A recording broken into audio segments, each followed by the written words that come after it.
anyway, I give it to you, Matt. Thank you, Jan.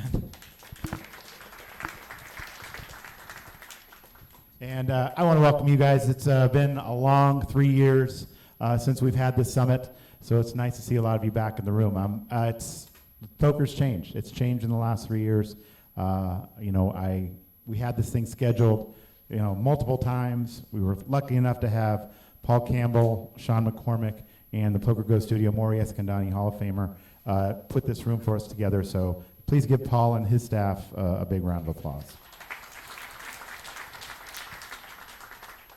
I'd also like to commend all the dealers and staff. And as you guys know how difficult it has been to get people to come back into poker. So thank you for sticking with us. Thank you for sticking with poker. And I'm happy to see you all here, that's for sure. A little review, the TDA started in 2001. It was an idea that kind of came out of playing poker tournaments for me all over the world, and all over the Bay Area, I should say, back then, and coming to Las Vegas and had the idea to try and standardize rules. Was kind of laughed at and said, it's been tried before, it's never going to work. And lucky enough, I had Linda Johnson, Jan Fisher, and Dave Lamb. There was a poker industry conference back then. You should bring that back, Linda. Yeah. There was a poker industry conference, and we tagged it onto the end of that. At that time, we had 24 people in the room that were tournament directors and other people from around the country. And now we have, I don't know, how many do we have, Mike? 5,000 members, something like that, around the world. So it is the predominant source of poker rules for all tournaments.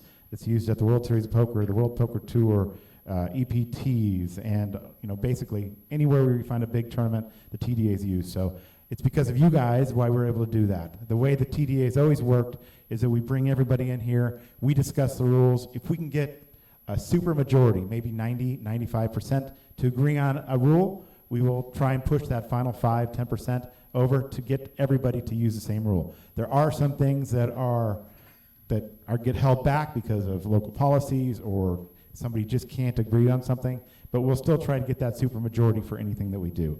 And we've been lucky to have that happen over the last few years.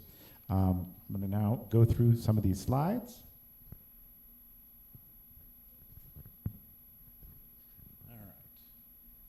All right, I've already got some tech errors. Let's see. All right. So again, thank you to the ARIA, Sean McCormick, Paul Campbell, and of course, Maury Escandani. The World Poker Tour has jumped on as a sponsor this year. It is our 20th year on the World Poker Tour. We're excited about the second half of the schedule. We're going to have Kathy Zhao, who I think is in the room here today. She's going to talk a little bit about the World Poker Tour tomorrow.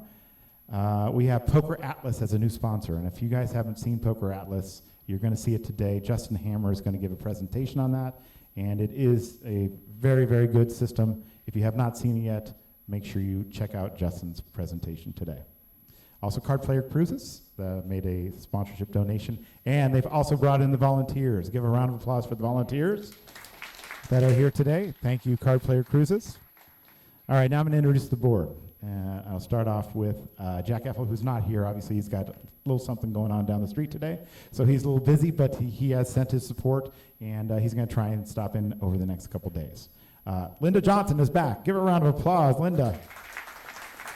Again, a founder of the TDA. She has been part for a long time. Last 2 summits, she stepped down, and she was in the emeritus category, but she's back. And she said she wants to be back on the board, and here she is. So happy to have her back. Neil Johnson down on the end over there. He is from NDJ Enterprises and living in London, UK. I think you got a new project going on, don't you, Neil? Yeah, I'm back with PokerStars and in Vegas for at least the next 6 months, running Stars live events as they return to North America. All right. Thank you, Neil. Lloyd Fontillis is the executive TD of the Asian Poker Tour. He's in the Philippines. He's not able to make it, but he is watching on the stream. All right, we have Paul Campbell. He is new to the board. He's the tournament director here at the ARIA, also a GPI winner for Tournament Director of the Year. Two-time winner. Yes, gives me the 2 fingers, 2-time. We have Demir Campos, who is here from the Brazilian Series of Poker. Latin America and is such a huge part of the game. And Brazil is a massive market. So we're happy to have DC here. So we have some different languages up here. So go ahead and introduce yourself. Say hello. Kenny Hollert. Kenny has been at how many summits in a row have you been to? 5. Seems like more. Anyway, he is not only a professional poker player, but he also works for Univet, lives in London, and we're happy to have him on here. He can bring a much bigger player perspective of some of the things going on, but he always has both sides in mind, and that's why I think it was very, very important to have him here. He's always thinking of not only the player side, but also the casino side, which is we're represented here. We do have some players in the room. Players are always welcome to come in here. One of the things we always talk about is, that the players have a huge voice on what we do with the TDA, and we don't make any changes if, the players are, completely against something. Obviously, we're not going to make a change to that because we think that, obviously, without them, we don't have poker at all. So happy to do that. Last but not least, I want to thank Mike Bishop. He is the TDA administrator from Chicago. He's the guy that makes this thing work. I don't know where we'd be without Mike Bishop. Give Mike a round of applause, please.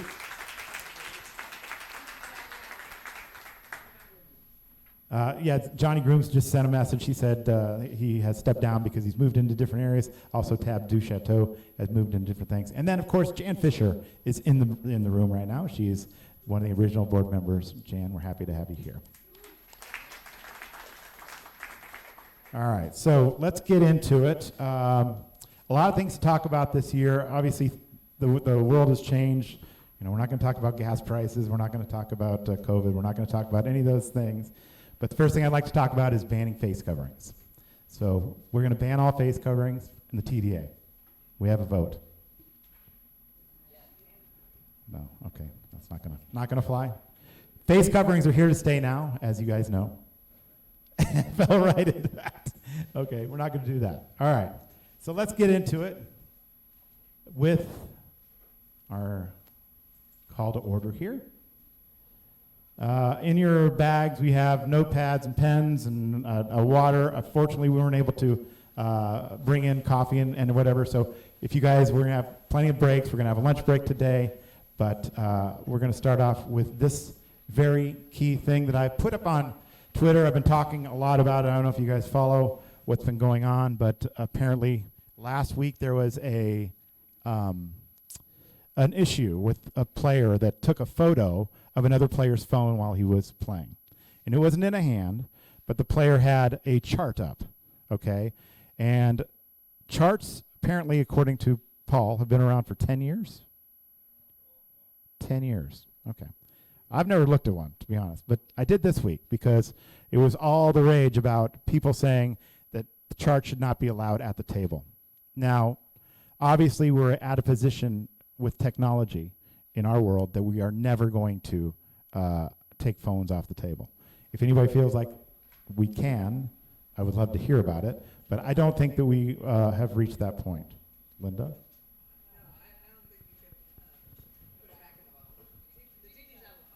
The genie's out of the bottle. So again, we're going to talk about this, but the fact that people are using these charts, a lot of amateur players, a lot of even professional players feel that they don't belong at the table, that they don't belong in the game. I'm happy to hear from anybody in this room that feels if there's anything that we could do to, minimize the use of them or stop them, or if you even feel like Paul does, that they're here to stay and you should be able to use them as long as you're not in hand. So we're at a point also, I think, with the technology that's at the table. We as, Carter managers, as tournament directors, as players, we need to make sure that we're self-policing our games, that people aren't using these phones while a hand is going on.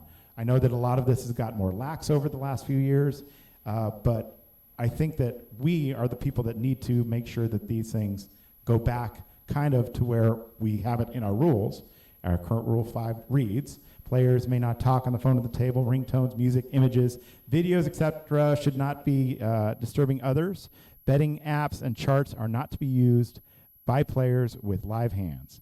Other devices, tools, photography, videography, and communication must not create a nuisance, delay of game, or create a competitive advantage, and are subject to house and gaming regulations. So the question I have for you is, are phones becoming a real nuisance in your tournament? Is the phone use inevitable? Can it be controlled? Any stronger language needed than this? Or are you guys comfortable with the way it is now? Does anybody have any comments? No comments? All right.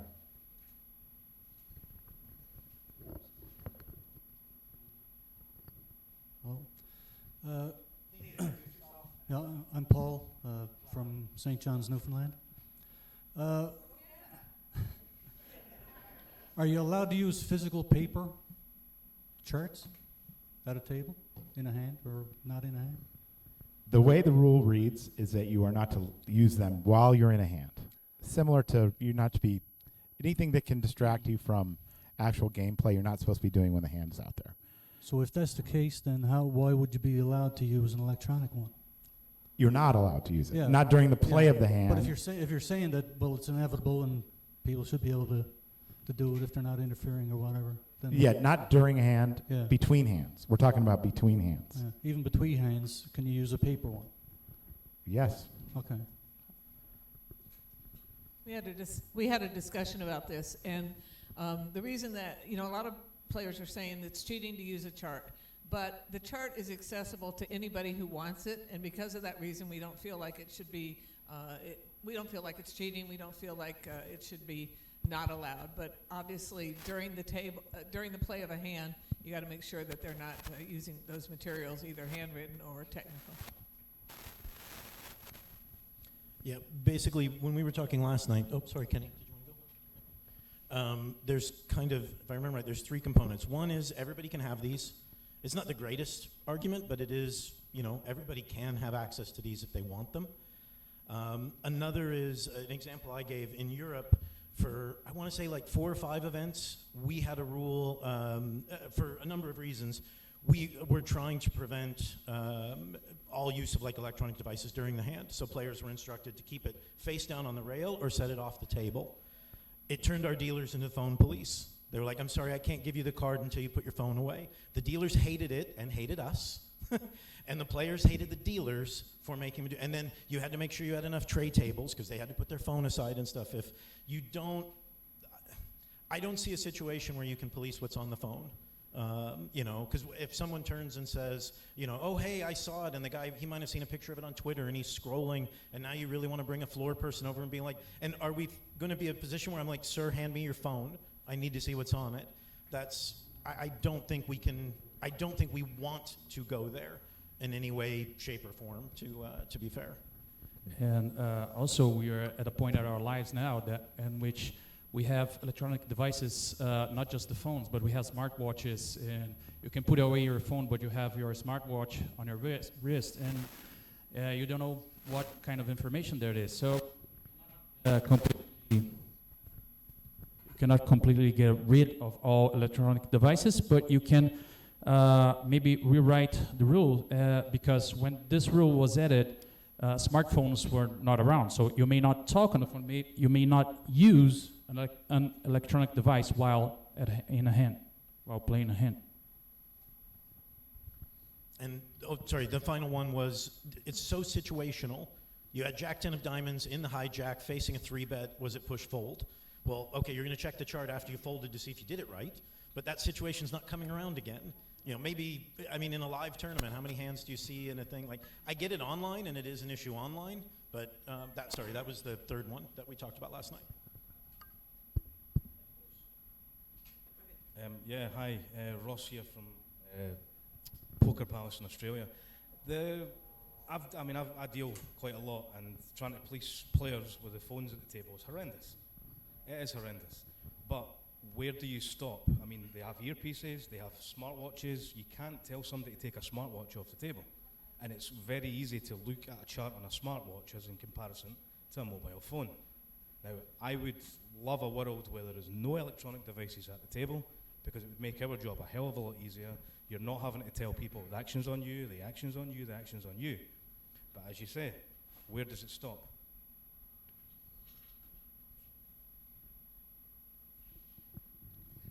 Alan, I'm from Henderson.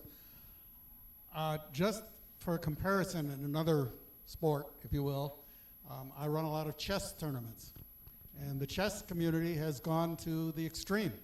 We do not allow any electronic devices while your game is in progress. We even will forfeit you if we see if you have an electronic device on your person when you go to the washroom. Now, there is a difference because in poker, you're dealing with one hand at a time, and it's very short. And in chess, you're playing a 3 or 4 or 5 hour game. But, you know, my phone plays better chess than all but a dozen players in the world. So being able to take the phone into the washroom, you know, the chess community has just finally, and it was gradual, but we finally come to the conclusion that we have to ban all electronic devices from the playing room. I don't think poker will go that far, but it became an issue, and it's very few people, you know, very few people ruin it for the rest of us. But I could have a solver on my phone. You wouldn't be able to tell the difference between the solver and the chart, and the static chart. So if there's enough bad apples, I think we will wind up in a number of years going that route. Yeah, and I think that in 2 years' time, I honestly believe that we're going to have this conversation again, and something's going to have changed by then. I really do. We haven't seen it yet. It's possible. I think all of us in this room need to be more vigilant at our events and make sure that you know, things are on the up and up, because I really believe that it's coming where more and more people are going to be using these things. It's going to become part of the game, and I think that's unfortunate, because I think poker changes when everybody's trying to play perfectly and use charts and use all these solvers. But I really do feel like, and unfortunately maybe even just bringing up this topic may add to that, but I think just, again, everybody needs to watch what's going on. So, Who are you, Anthony, sir? And where are you from? Joe and I are from the lodge in Round Rock, Texas. So we're in a unique situation with this entire rule because of who our ownership group is. So, I mean, we're basically owned by bloggers, you know, with Doug and Andrew and Brad. So I think the subject to house and gaming regulation is very key, because, you know, when I worked in Missouri, they tried to get rid of phones in general, and just everybody went either over to Illinois or over to Kansas. So, but with us, and to touch on the dealer point, it's also going to be your player pool too. Our players are some of the nicest people you'll ever meet, and they have no problem with, hey guys, when you're in a live hand, put your phone down. And they do it. They have no problem with that. And in my year there, I've only come across one person that has had a chart up, and I went over and I said, look, you want to look at the chart, go ahead, but not while you have cards in front of you. As soon as that first card is pitched to you, you can't be looking at a chart. So it's all the due diligence on us, and the first line is pre-shift with your dealers and take your player pool into the equation too. But we also, the number one thing is the integrity of the game. That's what we live by. And if somebody gets upset because we are upholding the integrity of the game, then that's on them. And it's, you know what, you need to readdress why you're here to play. So. Yeah, sorry, and don't misunderstand me. I'm not saying we can't recommend that houses say don't use them. I'm saying I get very nervous around unenforceable rules. And I agree with Matt wholeheartedly. We will have this discussion again. I remember it was 2017 or 2019, we were talking about Google Glass and the things like all the different devices. Like we all know the scenario. You can say put your phone in your pocket, and if it vibrates once, the buddy I've got's telling me fold. If it vibrates twice, it's like, if you're going to use electronics in some nefarious way, there are ways to do it. We all know, we've all heard. We don't talk about them publicly because we don't want to give anybody any ideas, but we've all heard, oh, there was this cheating at this private game somewhere, and this. We all know those stories. So we will revisit this topic. And I think when we finished last night, we even said it's one of those of where we end up saying, look, it's your houses. So if you want to turn around and say, you know, hey guys, this is, especially like if I ran a locals kind of room and wanted it really welcoming and get people in, I'd be telling my regulars, I'd be like, guys, come on, just don't. It's like not tapping the glass. Don't sit there and read a pre-flop chart next to the two guys who came in from out of town and want to play my 1-2. You know, if I'm Jack and I've got 4,000 entries in today's tournament, I don't know that I can police it at the same level. But I completely agree that we're going to revisit this. But I get really nervous over a rule I can't actually have my staff enforce. Okay, so for now, it sounds like we're gonna leave it like it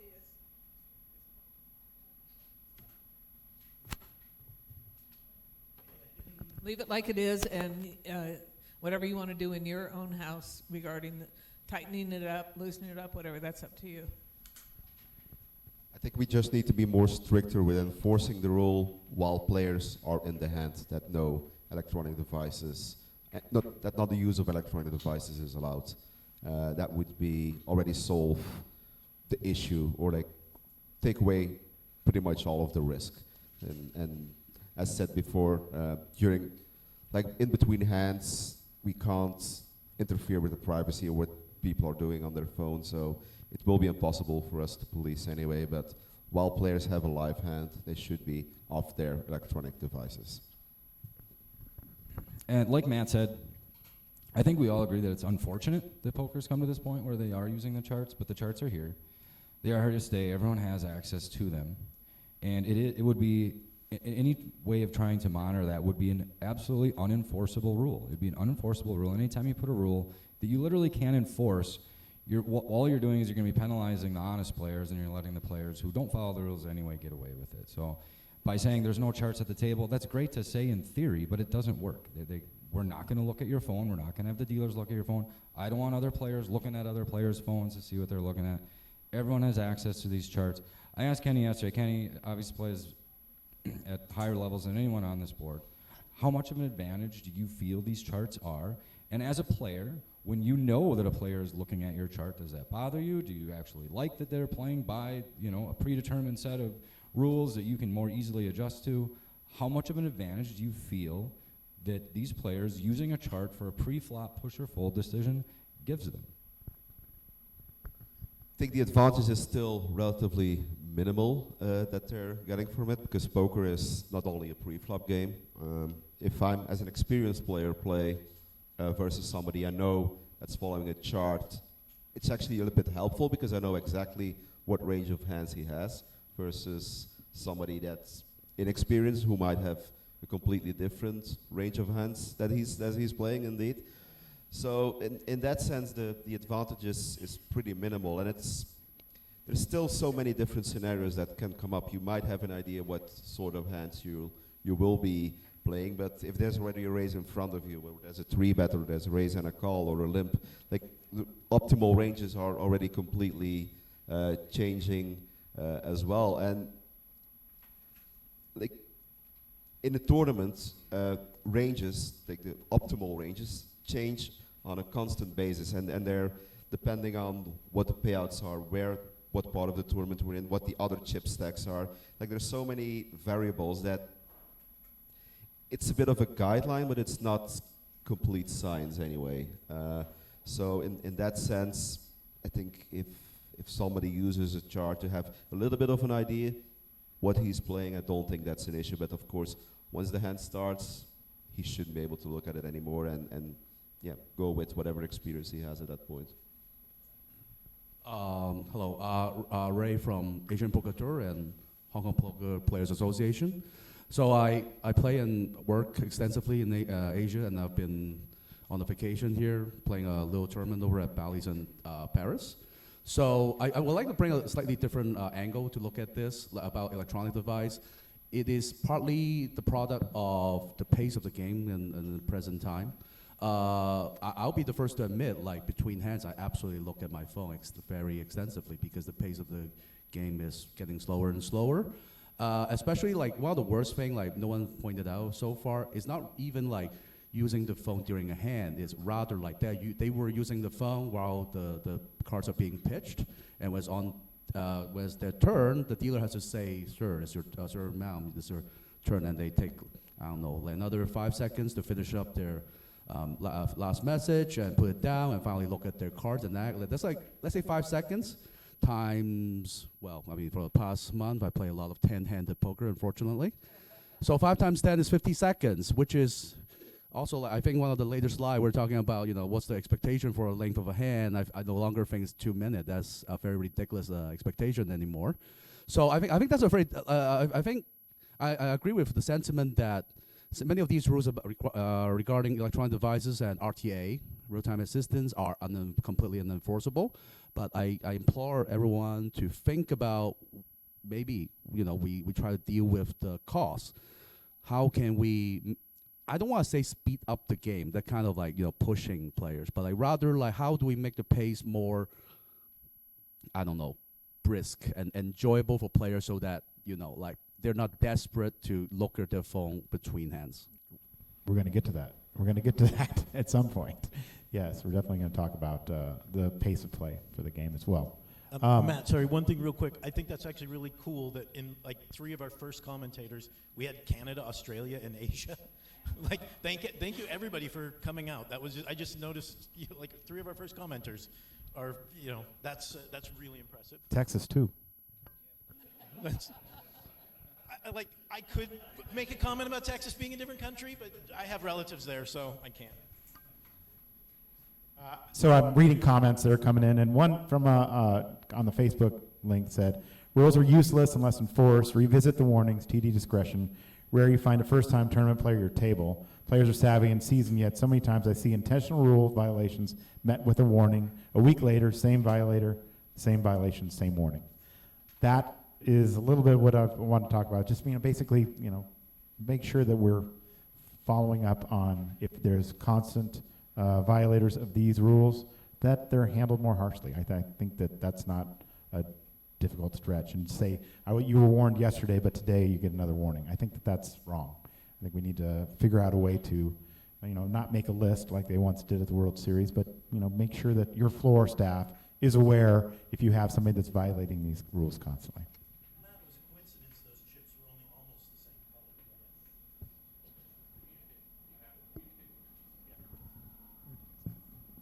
All right, so does anybody feel like there's any stronger language needed in this rule? And if so, please let us know. And if not, I think we can move on. Anybody have any stronger language we may need for this rule?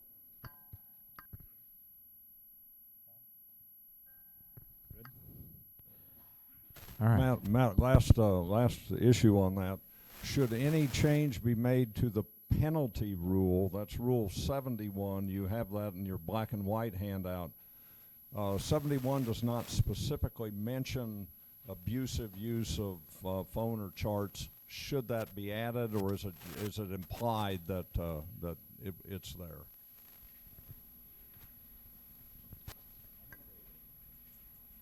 I'm okay with something being added. I feel like the board is pretty much in consensus that it's unfortunate that this exists in the game, but it's out there and it is what it is. Our stance is going to be you cannot use it. But like Kenny said, now the issue is that we need to enforce the rule more letter of the law, more militantly than we probably have in the past. I would be in favor of, I like the first card off the deck, your phone's got to go away. And again, like you just mentioned, that the dealer's turn.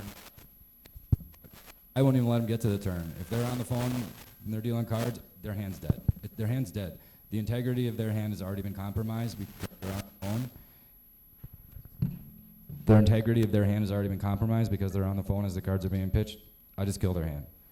And then that issue will resolve itself very quickly. They will learn to be off the phone. But continue to being lax with that rule is going to enable players to use the chart while they have hands. But if we actually enforce the rule that already exists and not give the players the benefit of the doubt, and listen guys, we know that you're using charts. This is when you can use them. Here is when you cannot be on your phone, and if you do, I'm killing your hand.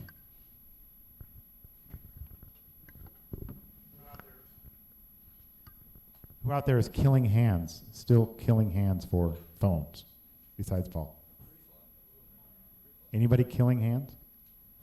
Yeah, I think we got away from killing hands a few years ago. Welcome to the board, Paul. You just said be harsher. Yeah, but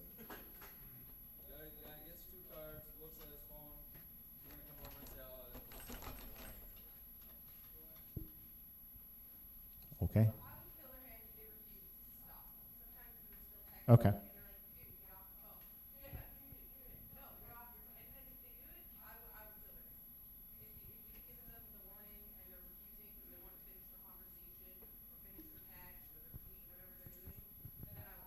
We'll just say that's what Paul's doing too. We don't want to be killing hands.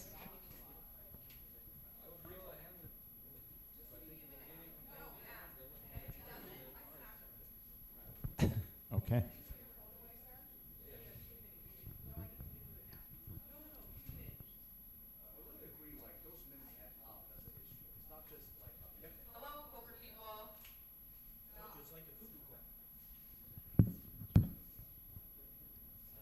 Okay. Let's move on. We have video coming up from Jen a little bit later. All right, so we had a pretty strong conversation about this yesterday. Late registration, are there any changes needed? This was actually brought up by Kenny, who actually ran some numbers. So I'm going to have Kenny kind of take over on this one. Are late registrations open too long? Does late registration benefit late entrants? Are players encouraged to register late? And Paul has his counterpoint that late registrants are the most profitable player that we have. Kenny, take over. So for me, in many tournaments, registration is open for too long. Late people that enter a tournament late have a benefit. Like the way a poker tournament works is that the value of a stack, of a starting stack even, changes over time. And the further you go in a tournament, the more a starting stack gets worth. Like best example is a satellite. If you still have a starting stack in a satellite, just at the bubble, that stack will pretty much be worth the ticket. So if it's a $100 tournament to a $1,000 event, like your starting stack might be worth $900. In a regular tournament, that's also the case, although the Matica model is a little bit more complicated, but the further you go in a tournament, your chips will be worth more. So the issue is, if a player enters a tournament very late, let's say when half of the field, or in some instances when 2/3 of the field is already eliminated, the stack value can easily be 20% more than the initial buy-in. So for that $100 tournament, that could mean that a person registers with, let's say, 40% of the field, of the initial field still remaining, and his starting stack could be worth $120. Well, that extra $20, it's not added to the prize pool by the organizers. That $20 comes from the value of the stack from all the other players that are already playing in that event.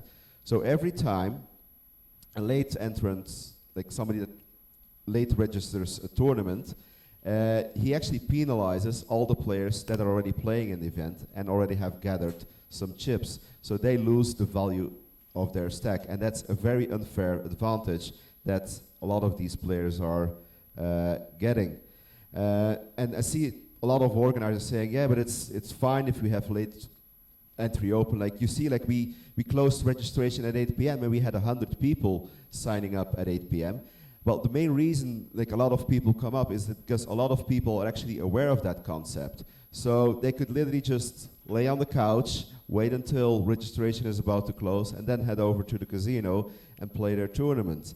And it's something we need to be aware of. Like we have players that are starting the events, like they are very supportive for our events. They're there from the start, and we are actually penalizing those players. And it's the more experienced players that are aware of this situation, and the less experienced players are not really aware of that situation. So we're creating a situation where more experienced players take a big advantage over the less experienced players in even another way. And I feel like there should be, coming more of a consensus in how long that we should keep late registration open. And I think, in my opinion, like once half of the initial field is eliminated, registration should pretty much be closed in order to cut away that big advantage those late entries have.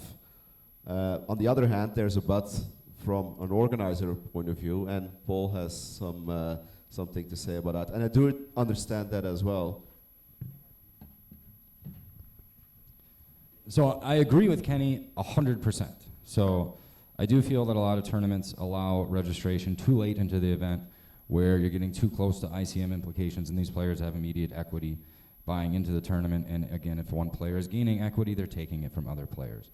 But then you have the operator standpoint, where in most markets, and especially in this Las Vegas market, you have to allow late registration, and you have to allow basically players to be able to re-enter the tournament, so they're automatically late registrants as they're re-entering the event, because those are your most profitable entrants, are your late registrants. They're paying the exact same rate as someone who showed up right on time, and in order to generate revenue in your event, you need to allow the late registration and the re-entry. However, there is a balance as an operator and as a TD. You have to find that balance to where you are allowing players to late register, you're allowing players to re-enter, but you still need to have it at a cutoff where you're not compromising the integrity of your event. I'm very confident in the way that we structure our events, where late registrants aren't gaining an incredible amount of equity. If it is, it's probably close to negligible. But I've seen other tournaments, anywhere around the country, and allowing entry to the point, like Kenny said, with 40% of the field remaining or 30% of the field remaining, when you're getting dangerously close to the money, there's no way that players should be allowed in there. Even with a stack that's well below starting stack, that stack has an incredible amount of equity under ICM. What about when there's a guarantee? It makes a bigger difference, obviously. Well, I think as an operator, if you say like we're guaranteeing X amount and late registration will be open for 8 levels, then once the 8 level is finished, registration closes.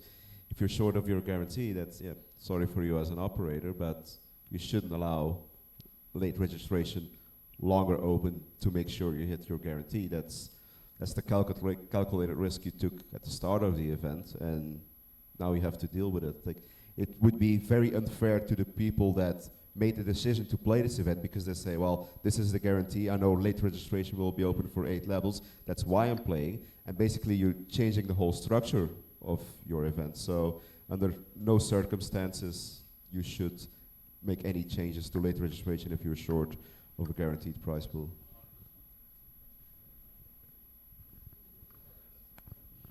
Yeah, let me just add one thing. I spoke with some players about this issue yesterday, and some of the professional players really know that concept, that if you late reg and if you take less decisions during a tournament, you take less risk, so it's better for you. But also in larger fields with lots of amateur players, some professionals really believe the opposite. You should actually not late reg to the max, because you could take a lot of advantage of less experienced players and accumulate a ton of chips early. So there's a balance depending on your field, on the kind of tournaments you run. But and I completely agree with Paul that you should not allow players to buy in when you have 30 or 20% of the field left. You are close to the money. But as an operator, more than half of my entries come from 75% of the late reg period. So I usually run 8 levels of late reg for most big events, and when I reach the end of level 2, I have half the entries I will have on that tournament. So it's very important. Those other 6 levels are very important for the tournament. We don't have casinos in Brazil, so we run tournaments outside of casinos in hotels and resorts. So we need the revenue from poker. We don't rely on blackjack or everything to have other revenues. So we need those 6 levels of entry. So we try to structure the tournaments in a way that people will buy in and will not be close to the money. It's not going to be an unfair, such a huge advantage for the players buying late. I obviously agree with you guys on the equity and everything, but their penalty, their disadvantage is that they're getting less bigs. Obviously, being at the start of the tournament is they're getting a bigger stack. So max late regging at level 8, that's your disadvantage. That's your penalty for coming in late. You have to be aggressive, and if you don't get there, you're going to be out of the tournament much sooner than someone that's been playing and accumulating chips the whole time. So I don't really agree with the whole equity part of from the player perspective at the advantage of max late regging. But poker is still a zero-sum game, and if you do the maths, like a starting stack will be worth more, and that still hurts the people that are already there in the tournament. Also, as my experience as a poker player, it's very profitable actually to play as a short stack on a table with a lot of big stacks, like your chip EV, to speak with some technical words here, is very big actually. So it's fairly easy to gather some more chips when you're a short stack compared, and if there's a lot of big stacks at the table. And even I think for a recreational player who's there from the start, who has, let's say the average stack in the tournament is at 40, 50 big blinds, and people are still registering with 10, 15 big blind stacks, it's not a very enjoyable experience for those players as well, because they're sitting there, they want to play some poker, and there's on a constant basis, new players coming in and they're shoving all in every hand, and then they just can't play poker, and they want to play a flop. They have 6, 7 suited. They want to go to the flop, but they open their hand, like somebody goes all in or somebody's already all in front of them. It doesn't create a nice experience for those players as well, in my opinion. To touch on the guarantee part that Matt brought up and what Paul was saying as far as from the operator standpoint, and then where, that's the risk you run with the guarantee. A lot of this point of view, I believe, is from your higher buy-in tournament. All right, the majority of us in this room are all running tournaments that are $500 and lower. Our standard tournament at the lodge is probably a $200 price point.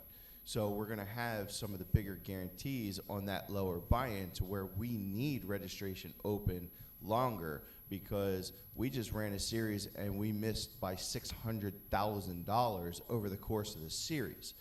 And me as the tournament director, I did happen to cut registration off a little bit earlier, but if I had it open later, maybe I cut it down, my overlays that I had.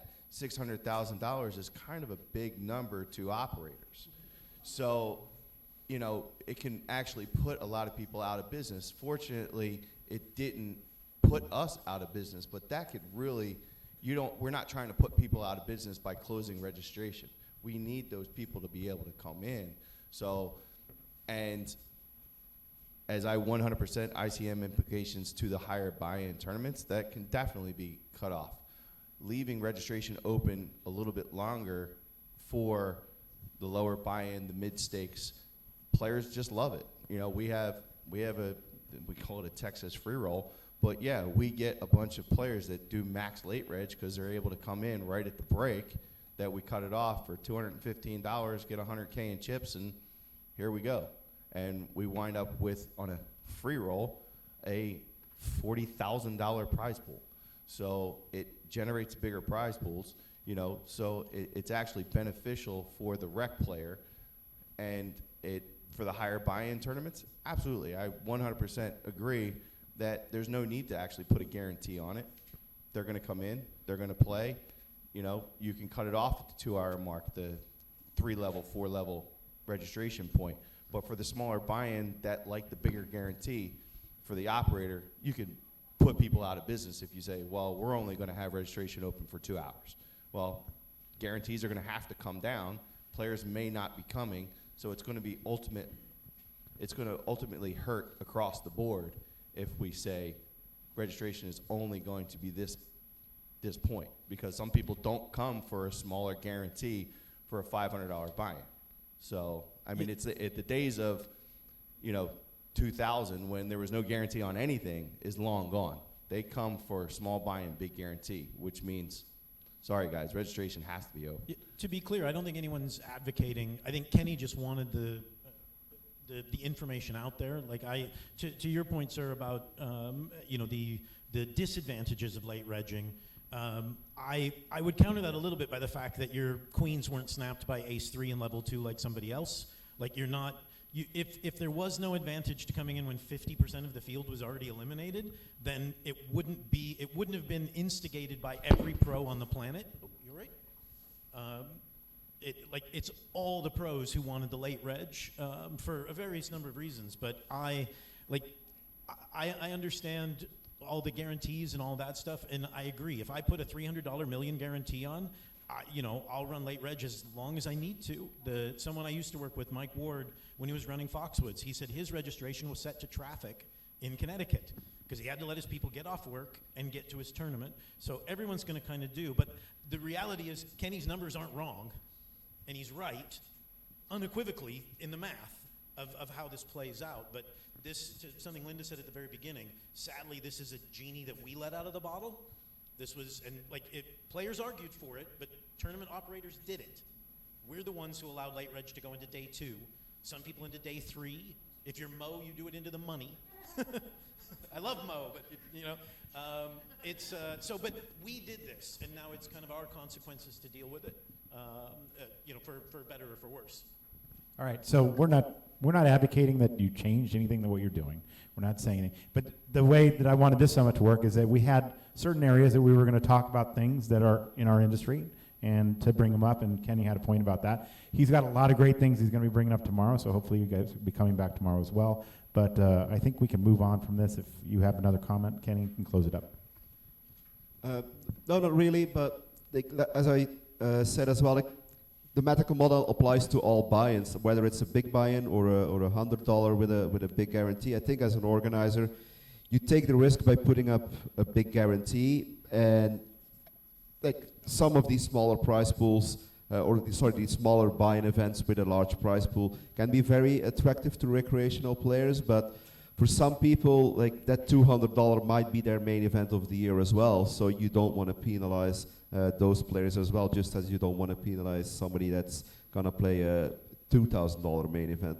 I always try to be consistent over every sort of buy-in, and like I said, the medical model applies to all sorts of buy-in, and we need to treat every recreational poker player that plays at any level at the same way. And for somebody, $200 might be a very small tournament, but like I said, for that other player, it might be a very big event for them. So we should not put any individual poker player to a disadvantage in that way.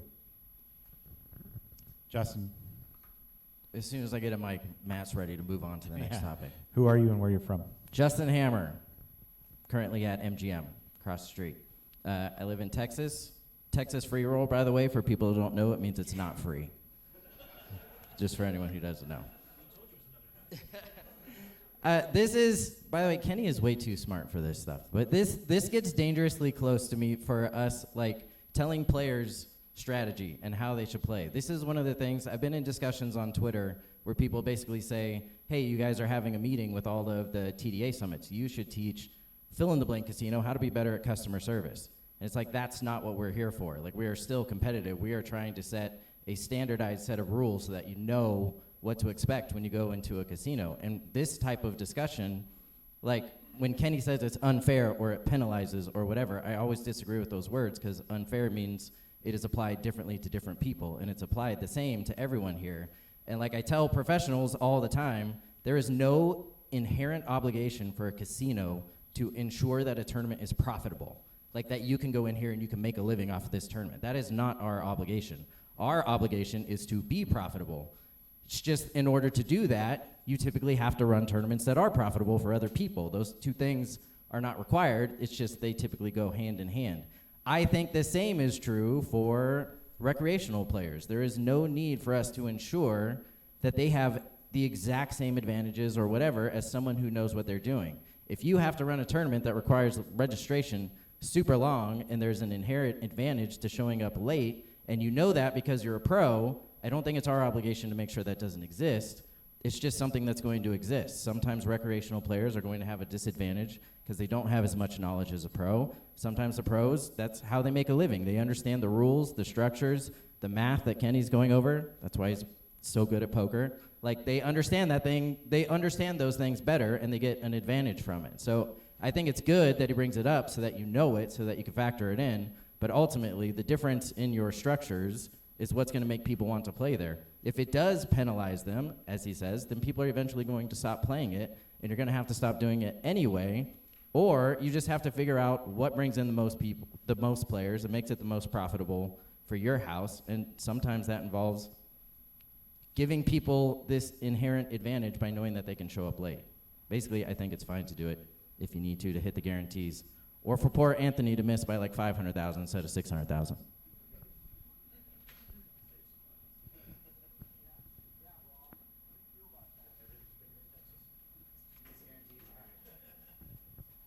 So we'll move on. This is another one that, do we need a procedure for this? The minimum number of players to start at a table. We discussed this last night. I like to start with 4 active players. Kenny was 4. Paul was 4 on 8-handed and 5 on 9-handed. It's an issue with the players, bigger tournaments, things like that. One of the things I also talked about was if a player registers before the start of the tournament, are there chips in play? This varies all over the world. I don't think we can come up with anything standard on it or a procedure, but comments. Players dislike starting 3-handed. They dislike starting 4-handed in some cases too, but it just was a topic that I thought we should discuss. I was hearing a lot of complaints about it, and players had actually asked me to bring it up at the summit.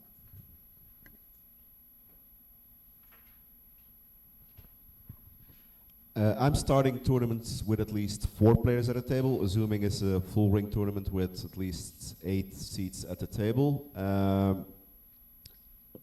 I don't put stacks in play for people that have pre-registered.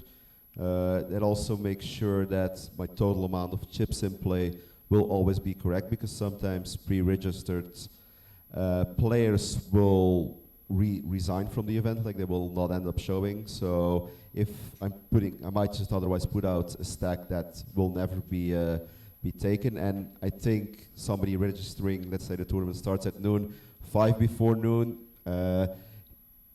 his stack, compared to somebody who registers 5 past noon, like why should that one person's stack be in play and that other person's stack not be in play? So I only deal to players that actively have come to the table.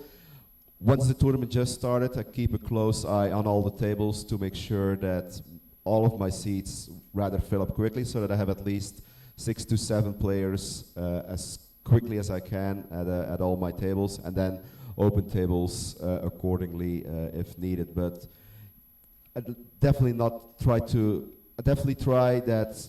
Yeah, a table is only playing 4 or 5-handed for less than 10 to 15 minutes, and otherwise I might just end up already start moving players or manually seating some players in order to fill up those tables, because players, they do sign up for a full ring tournament, like they don't sign up for a 4 or a 5 or a 6 max tournament. So we should give them that experience as well, because it's a different game whether you're playing 4-handed or 10-handed. You have to be a little bit more active. So in that regards, like again, it's like the players, they're there on time. They're supporting your event by being there from level 1. So we should not, give somewhat of a disadvantage to the less experienced player in those situations. Yeah, I agree with Kenny that you should limit short play for the shortest amount of time, if possible. So you need to plan how many tables you're going to open, so that you don't have 20 tables playing 4-handed for half or 1 hour at a tournament. But also, I believe that poker players behave pretty much the same all around the world. They show up 15 minutes before the tournament starts, 90% of the players. So they pretty much have to be aware that tables are going to take some time to fill up. So you cannot buy in 1,000 players instantly. You need some time to process those entries, and you need some time from the players to get from the cage to the table. So it's going to take a few minutes. But I think you should plan the tournament to open the tables accordingly, so that short play is not for a long time.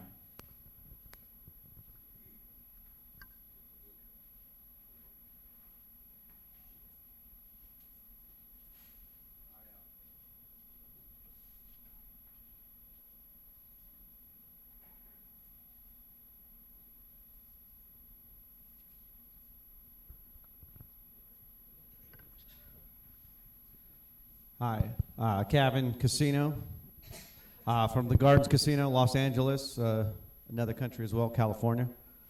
No, I had a question, kind of wanted to see, because you mentioned something that was odd to me as far as people that pre-register. Now, in majority of tournaments, if you pre-register, once the tournament starts, you can't unregister for a tournament. But you'd mentioned people that end up not showing up. So, like, now, I know there could be, but majority of tournaments that we run, if you sign up for a tournament, as soon as first card's in the air to start a tournament, you know, you're obligated to that tournament. We don't let people unregister for a tournament after the tournament has started.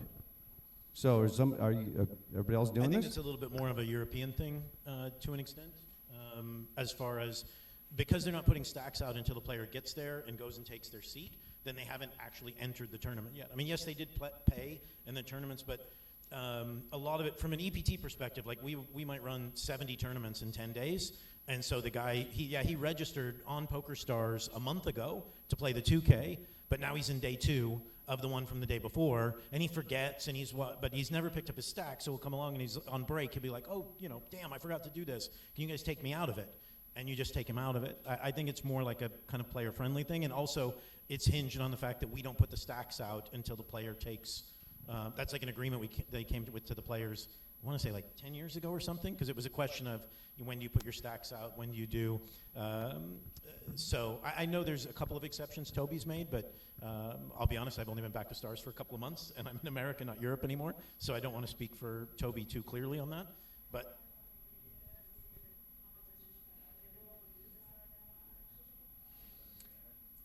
that's exceptionally rare. Like, yes, obviously a few people would do that, but it's also something that our registration system would catch. And so it's like maybe you get away with it once, but then a note's going to go in and be like, hey, take a look at this. This is someone who table surfed a tournament. And, you know, because it's very rarely, if somebody comes along in level 3 and says, yo, I made a mistake, I don't want to play, and then, like, they're probably not going to come back to, you know, 3-4 levels. I mean, and to be fair, a lot of the tournaments over there have shorter late reg than in America. They're not running 8-10 levels. For about 6 years, every tournament on the EPTs was 4 levels. It allowed all players to understand. Didn't matter what you entered, 15-minute clock, 10-minute clock, hour clock. It was 4 levels. Late reg. If it said level 5, tournament was closed. So we don't really have that issue over there. And it's never come up. Like I said, they've been doing that 6-7 years, and people aren't table surfing. At least not. I don't even think we've caught somebody table surfing, to be fair.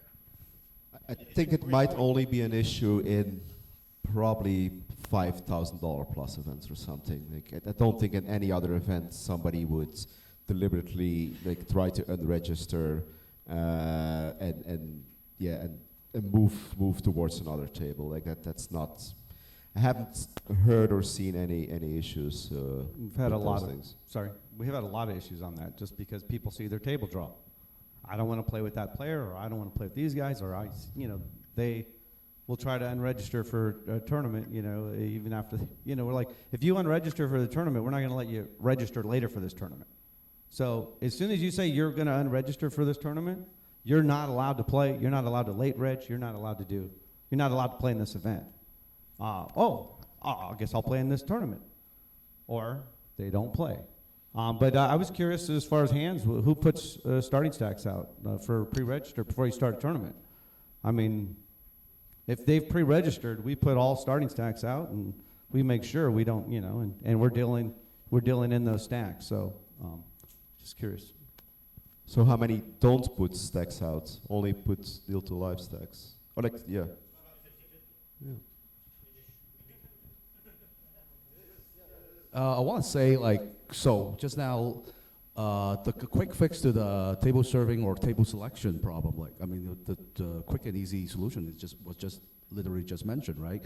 If you unregister, you can no longer register to the same flights, right? And secondly, I think there's, at least Kenny also mentioned this happens more often in higher buy-ins. That means fewer tables in play. One of the ways you can do that actually is I've seen being done, but kind of rarely, is that instead of let's say you have only have 15 players right now, 2 tables of one with 8 and the other with 7. So in many cases I've seen, like they will only, a new player will only draw for the seats on the shorter table, but I think the absolutely fair way is he's going to draw for every empty seat, right? And then if it turns out the tables are unbalanced, you'll balance it, with our current rule. I mean, that's one way of doing it, but that is a logistical issue. If that is a 100-table tournament, that is going to be a pretty big pain. But anyway, I felt like the table serving, I mean, I felt like it's a fairly minimal. I mean, there's an easy fix, put it that way. Yeah, I know with the registration, we do treat differently, like for the high roller events. I mean, we do like 2-step, 3-step, almost random process for those kinds of things. I think it's completely relevant. They can go anywhere, and people get moved back and forth to the table. So I know that's how you're handling it. I know that's how we handle it for the bigger buy-ins. But we're definitely, if they're buying a $100 game, they're going to go to that empty seat for the most part. I mean, on a $100 game, on a 25K or something like that, it's got to be totally different. There's different rules for the high rollers? You're kidding. Anyway, Andy Tillman from Solus Boy Sweden here. Mainly with our European side stuff, guys. When we're doing anything 5K, 10K, we're definitely, on the initial draw, their seat's pretty much irrelevant, because, I mean, you're starting these 25Ks, your hundreds, 1, maybe 2 tables. So, I mean, there's just going to be a general seat draw where you're drawing a table first, then a seat, and just like you suggested, if you draw a table that's full, you're high carding a player away. The player that just came in is going to take that seat, and the next player is going to draw at the open seats on the other tables. I mean, that's just going to move it around. You completely eliminate your table shopping. No one's going to be worried about that. And I mean, on the other subject with Kenny not wanting to put stacks out, I completely agree. In my events, I want my stacks to match up at the end. I want my chips to be within that color up variance we have, and that's the only variance I want to have.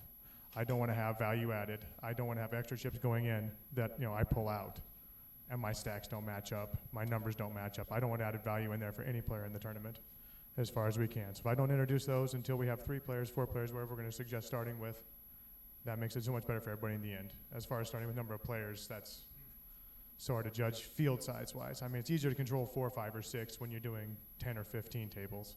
If I'm doing 150, it's going to be really hard for me to do 4. It's really going to be hard for me to do 5. Because, I mean, I can sell them 4. I can sell them 7. And I'm going to get 3 guys to show up. I mean, it's going to take me an hour to get to 5. It's going to take me 2 hours to get to 5 or 6. It's just sheer volume size is what's going to really change on that. So, sorry, I got a quick question or comment to add up to that. So, the way we run our tournaments is we put out the 2, 4, 6, 8. We sell the 2, 4, 6, 8 seats of every tournament. That way, if we're running a Big O, 8-handed, or whatever it is, we sell those seats first. We obviously are doing the research on your market, make sure you have the correct amount of tables open. So if we know a tournament is going to start right at when the tournament is supposed to begin, we have 10 tables open. We know we need to see that number is 40 registrants before cards are in the air. Then we tell our dealers 2, 4, 6, 8 is sold at every table. Then we start releasing more seats to get them up to 5, 6-handed immediately. But to not put out a stack and then a player doesn't show up and then you just take that out of play and those chips were never in play, or then you're releasing that buy-in and now you're affecting prize pool. I just feel like that is the worst way to do it, and there's no doubt in my mind that the most efficient way is to put out the stacks and go from there and release seats. As Matt says, his Twitter account, if the rules are the same for every player and they're posted in advance, they're fair. So my players know that if you pre-register and if you win a satellite, your chips are in at the start of the tournament. And as soon as I start, I look at the registration system and I tell all the dealers, seats from 1 to 6, put them out to play. And if you have 3 players at your table, plus the other empty seats, you can start dealing. That's it.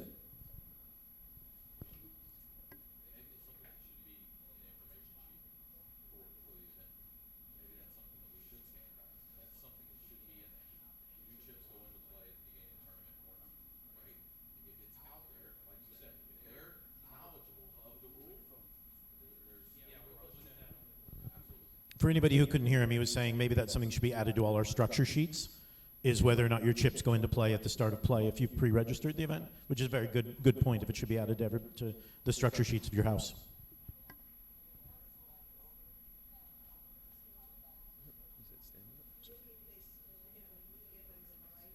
Sure, I can stand. I'm Mark. I'm on YouTube as True Poker Dealer, and I am currently at Texas Card House in Dallas. And just out of curiosity, of the people that are doing this and putting stacks in, how many of them are using Poker Atlas versus Bravo? And does one make it easier? I know at Texas Card House Dallas, we put them out, and We'll we be use talking Poker about that Atlas, and later. it makes it easy. So, yeah, it might not be easy with Bravo. I don't actually know.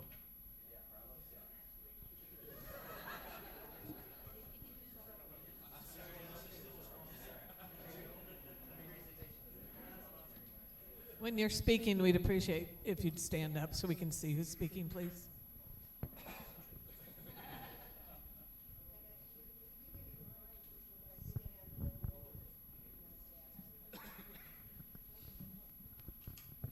I would say, and this occurred to me in terms of this one up there, minimum number, there are a number of things that probably ought to be on the structure sheet.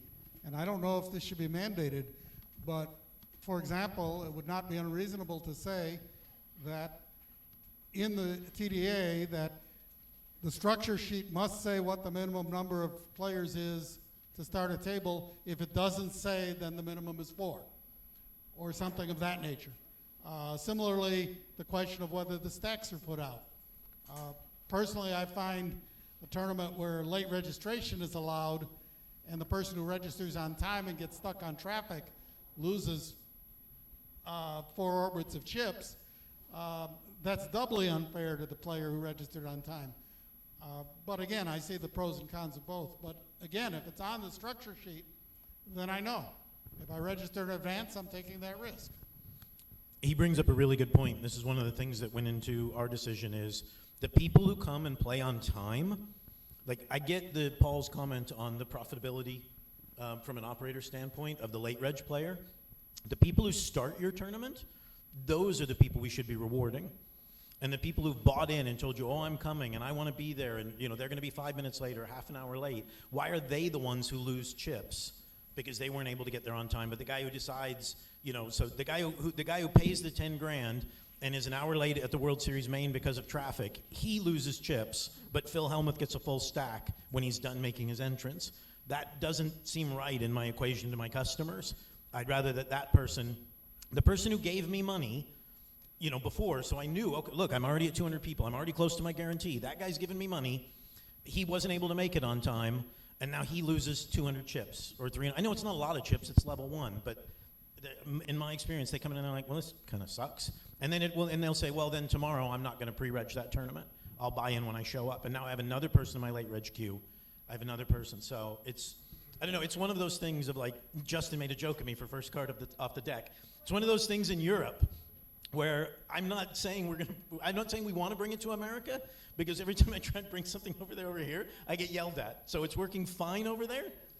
But it's working fine over there, and the players are just kind of used to it, and we talked last night about the potential for bringing procedural things to everyone just as ideas. Like Paul has an interesting thing he does in shorthanded tournaments, or not even necessarily in his short tournaments, for table breaking, and he's going to bring that up like tomorrow or later. It's a very interesting idea, and it can work very well in certain things, and I think bringing those ideas out to everybody can be really good, of saying, hey, this is something that people are doing and it works, and this is why we do it. It doesn't necessarily have to be adopted by everybody or written in the big book.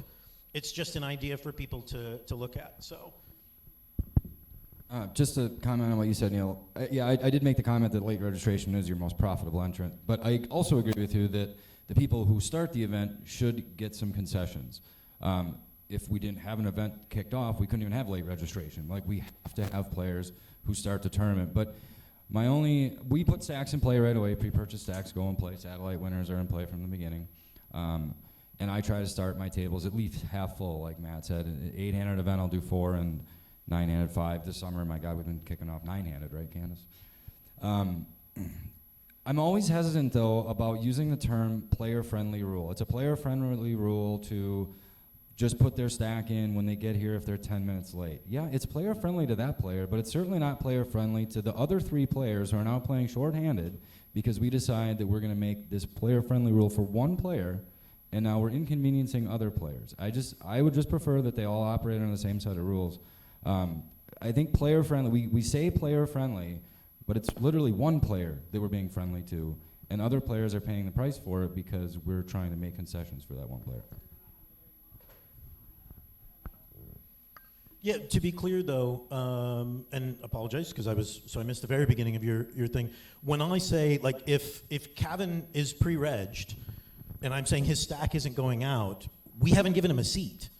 We're not like the 2, 4, 6, 8 isn't missing the 8 and now playing 3-handed or 2-handed because 2 of those stacks were sold, but that person hasn't been put in and said, like, they don't have a seat at all. So the people that are there and have physically collected, like when you collect your chips, or effectively collecting your seat card is collecting your stack. So when you've taken a seat card from our reg team or collected at the reg desk, this is my table and seat assignment, then now that's the stack that's in play because you have a table and seat. So we're not, like, nobody's playing 2-handed when they should be 4 because those 2 stacks didn't get into play.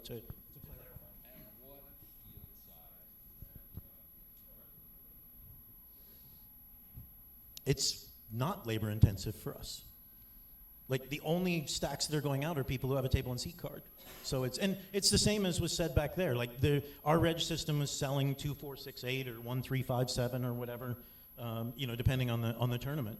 But we're giving them to people who've physically given us the money and taken a table and seat card. It's one of those, I don't personally do it, and I haven't done it for the last few years, so I'm talking a little sideways. I wish Toby was here to say exactly what they're doing.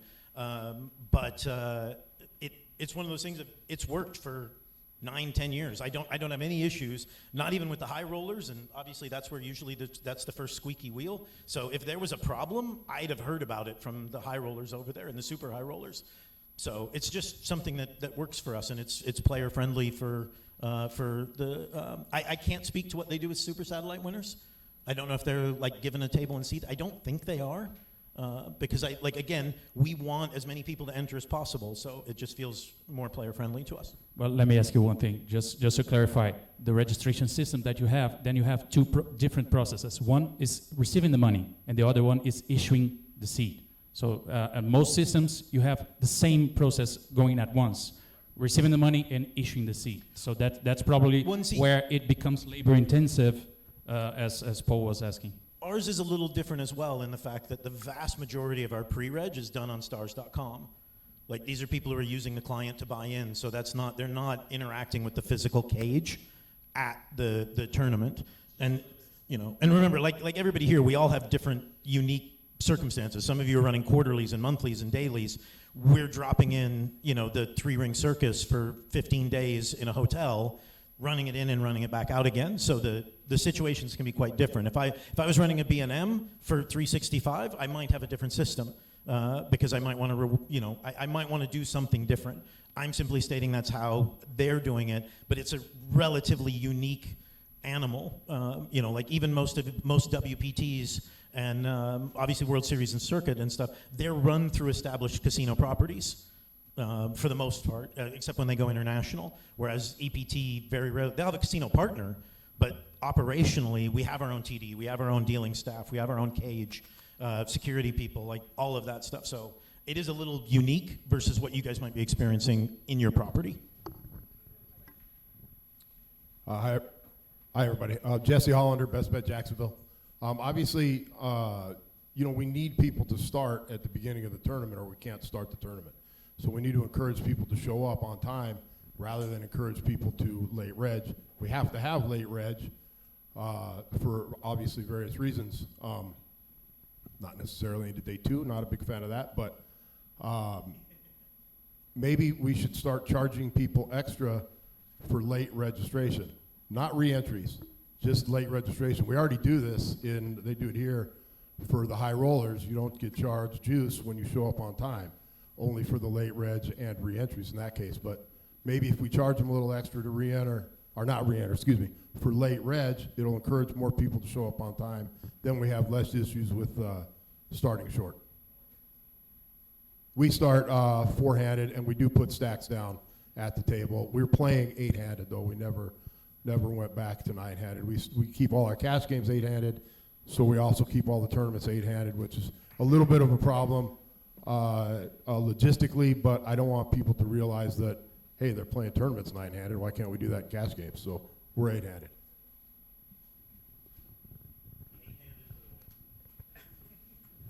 Okay. All right, again, nothing to hear. I don't think we have a procedure here, Mike. I think it's just good to hear from people. Okay, Jan has to add something here. Stand up.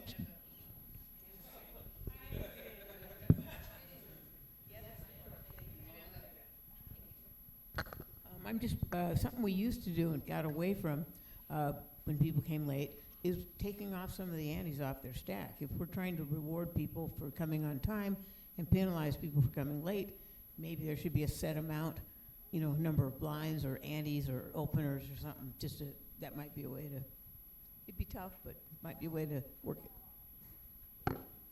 Again, a lot of that came from, you know, we work in places like LA and Texas and places where there's a lot of traffic and people come after work and things like that. So you got to be a little bit, you know, aware of that situation too. So again, I don't think there's a rule here, but again, just it's always good to talk about. Establishing the button. Now, I heard this recently. I thought everybody was drawing for a button. Is there anybody here that is not drawing for the button currently when you start a tournament?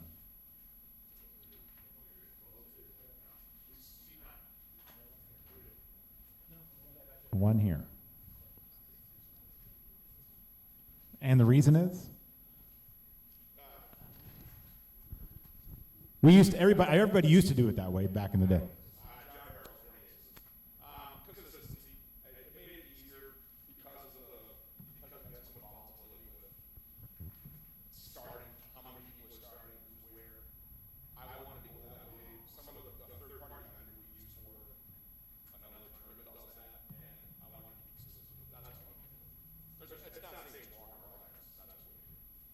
Okay, and the World Series says they do not, right?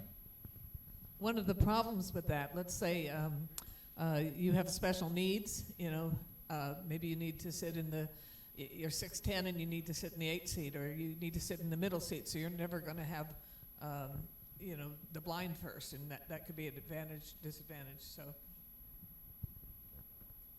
Yeah, I just, again, I think that, you know, if this was going to become a procedure, I thought it already was. I didn't know that it wasn't. Any other reasons out there for not doing this? I mean, years ago, we used to always have it start in the 1 seat, and then there was always a player that would come in and tip extra $5 for the 1 seat every day. So, you know, that was one of the things that I saw long ago as being a problem. So, I think we move on from that. All right. This one is a good one because we had a procedure for this, and the rule is, or the procedure was what, Mike? 11D, TDA rule 11D. And here, let me go to 11D. I'll find it. Balancing tables and halting play. Okay. All right. Full table play will halt with three tables with 3 or more players short, and the table with the most player and the player with the most players. Excuse me. Play halts on other formats. Example: 6-hand and turbos at TD's discretion. TDs may waive halting play, and a waiver is not a misdeal.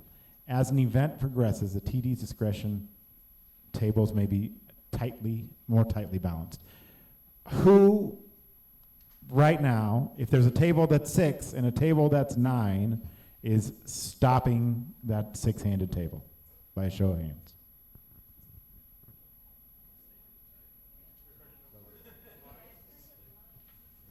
This is at the start of the tournament. Let's say at the start of the tournament. Halting play. Okay. I'm in the minority there.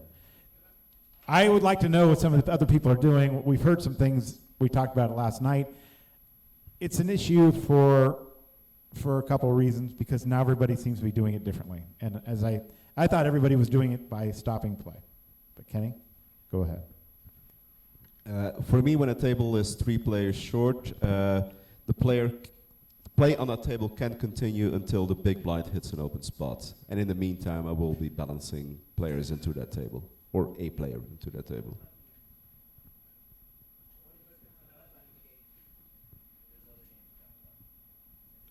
I don't run those games. I have no idea.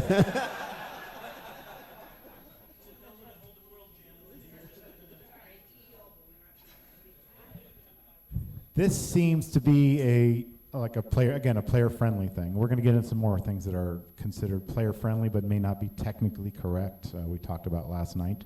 For a half hour. Yeah, and we'll get into some of that.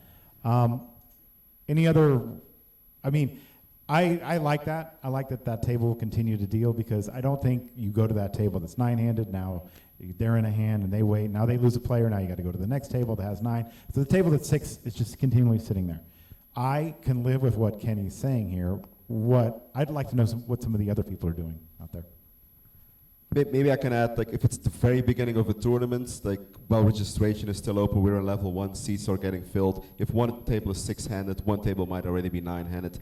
They just continue to play and they will fill up basically naturally. But once we're in the stage of a tournament where we're a little bit further and we're starting to break tables, then once, like I said, like once one table is 3 short of the other, I will start to balance players. I will take a player that's supposed to be the big blind in the next table that's basically in the breaking order. But even as I said yesterday, when I'm at the table and I see like this hand might just take a couple of more minutes, and I see a hand is just finished on another table, I might just take the player from that other table, because they on the short-handed table might just be waiting, and eventually that player from that other table will be broken anyway. So to keep the pace of the game going, I'll just kind of use common sense a little bit in that regards when I'm breaking tables. Yeah, that's what we do at TD discretion, because we'll tell them to hold, right? But if we see it's going to be a while, we'll go back to that table and say, go and deal one more hand and then hold. As opposed to deal to the button, we will say deal one more hand and hold, because we're still waiting to bring that. So, but that's only TD's discretion. So usually they're going to hold until we bring one. But if we can see it's going to be a long time, like you're saying, we will have them deal one hand and hold at some point. So. Yeah, I would not let them deal an extra hand in order for them to skip, so that the big blind skips an open spot. No. I would take a big blind from another player, from another table, just to. That's what I'm saying. If it's going to take a while, because that 9-handed table is in a big hand, and I've got 6 players just waiting there, and it's not going to affect the blinds, and TD's discretion, and we're actually on top of the event, we're going to go back over that 6-handed table. So go ahead and deal one more hand, hold, because we're still waiting for this 9-handed table. But I do it by default. Like for me, play can continue regardless until the big blind hits an open spot, because the player that you will move, he will move from the position that he was due to pay the big blind on that table anyway. So he will now be the big blind in the next hand on that other table. That's So the good and the bad is the players are aware of the rule that they have to stop play when they get the 3 seats open, right? So when they get down to 6.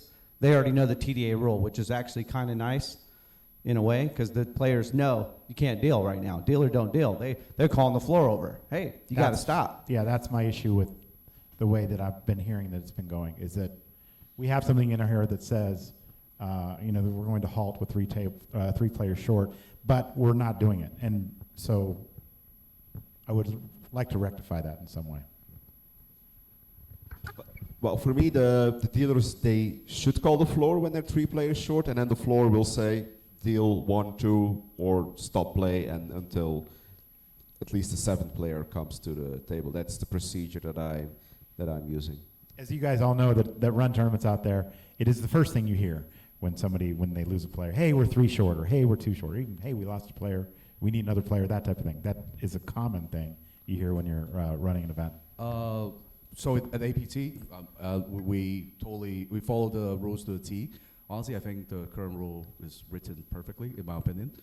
So actually, I'm confused. What is the problem here? Like in terms of player experience, are players more upset about playing short-handed, or are they more upset about halting play? Because I'm confused. Like, what is the bigger evil here? Because in our case, I think players hated what they hated more is playing short-handed. That's why we follow the rules to the T. When it's 9 and 6, we halt the 6-handed table and bring a player as soon as possible. But so I'm which one here think like players hate holding play more. I don't know. The issues the players have usually is because it's short-handed play. They sign up for a 9-handed or 8-handed tournament, and all of a sudden they're playing 6-handed, while other tables are being full ring. So the current rule is perfect, right? So I guess like Matt said, we should, exercise it, policing, enforce it more, right? I guess. Yeah. I think the recreational players, the biggest thing is they never want to play shorthanded, or they don't want to play shorthanded, and for more of the recreational players, yeah. Yeah, for some players, they just, they get really riled up about it. Oh, we're 6-handed. We're like, oh, that table is full. But I think we eventually could add play will halt or play will continue and only halt until the big blind hits an open spot. There's not any disadvantage for any player at the short-handed table at that point.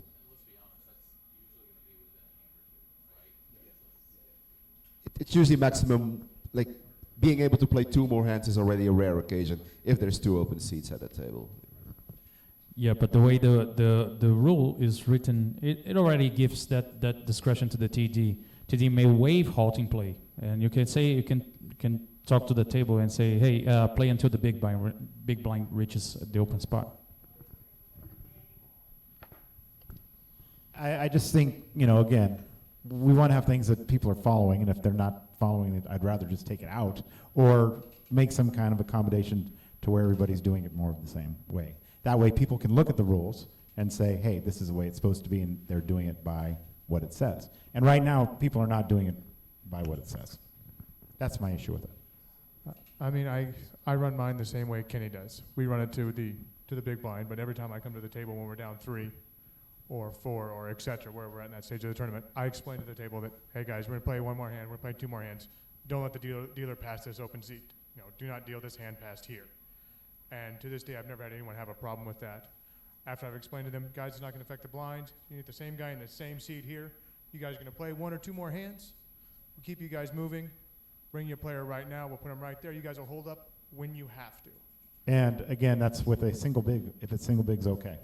You're stopping them. No, not to a single big. What I'm saying is okay. You'll stop it at a single big, or you won't? What do you mean stop if it's a single big the next hand? If single big next hand, I stop it right away. Okay. I'm stopping immediately if it affects the blinds. But if say we lose 2 in a row, I've got seat 3 and 4 open. Right. Big blind in seat 1. I'm gonna let the big blind take it in seat 1. I'm gonna let seat 2 take his big blind. In seat 3, I'm gonna tell everyone to stop there, and that's where I'm putting. I'm okay with it, and I like it. Is there anybody that doesn't like that? Anybody? Because again, a lot of places are just completely recreational players. I think that people can understand that. There's no reason to stop when it's not. There's not a big blind at the table. Us, everybody up here. We don't like stopping and then having them wait and then move to another table. Break. There was a suggestion last night to add like the words basically when a table is 3 or more players short and reaches a big blind, play will halt. That was a suggestion too. That would be it. We're basically all saying the same thing. Are your blind when they call out 6-handed? Are your blinds affected? No. Keep going, and then you don't know. You could lose players at the other table. Now all of a sudden you don't even need to bring someone over. So basically, what we've trained our dealers to do is player, seat open, and the table. We're 6-handed. Okay, keep going. Are your blinds affected? If so, I'll bring you a player. If not, go ahead and keep going, and then I just wait. All right, and they know 5-handed, 6-handed. Because we also, for the last sentence, as it balanced more tightly, if I have 5 or more tables, I balance within 2. Okay, yeah, and that's another topic of things. And I do 6, and I've always done 6, and I've brought this up years past, that 6. I don't think that any tournament should be doing it with 2 tables, should be doing this with 2 tables, 3 tables. My number's 6. I mean, if we can come up with some kind of number, I don't even care what that number is. If you guys can think of a number that you think is right to be balancing within 2 instead of within 3. Jim Moore, Rivers, Philadelphia. That was going to be my question. This last sentence in the rule, the may be more tightly balanced. I think we should at least have, it should be more tightly balanced. And then maybe a recommended procedure. I think we do it when we're in the money, typically, but if we wanted to put a number of tables, that might make more sense. But the way we do it, we get to within 2 in the money. We've done it one table outside the money too, or in the money, and six-handed or 6 tables, mostly. Is there anybody? I know you say that it's more player friendly, but again, I would like to get some kind of language in there that everybody can live with. Can anybody not live with halting tables when the big blind does not reach that seat? Jen from Canada. All I want to say is that you need to change something in the language where you're explaining that it's not happening at the beginning of a tournament, because there are those players where you're in level 1, you have a 6-handed table, you have a 9-handed table, and there's that guy saying, hey, why are we even playing? We shouldn't be playing 6, we're 3 short. So maybe have it say, it will halt on tables 3 or more players short from eliminations. Like, the table is short from eliminations. It's not short because you haven't filled the seats yet. So maybe adding that so you don't have the people crying at the beginning of a tournament.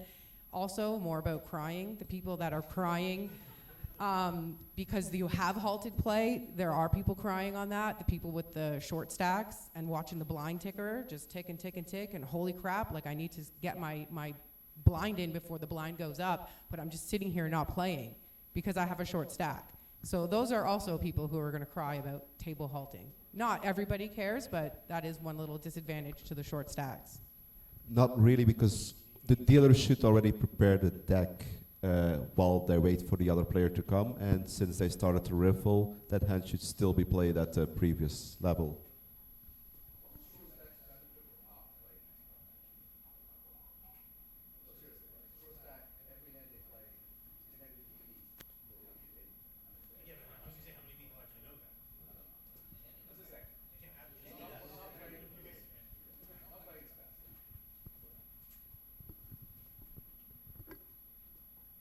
Guy Lee from Tampa says, players who refuse to play 3 short are nits.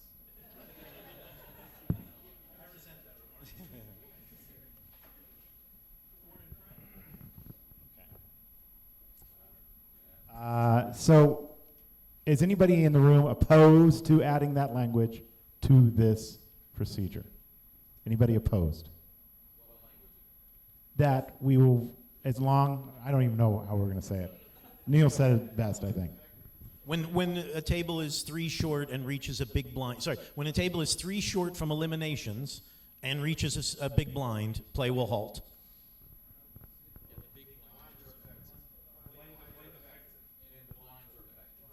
When the blinds are affected, and when they're 3 short from eliminations and the blinds are affected, play will halt.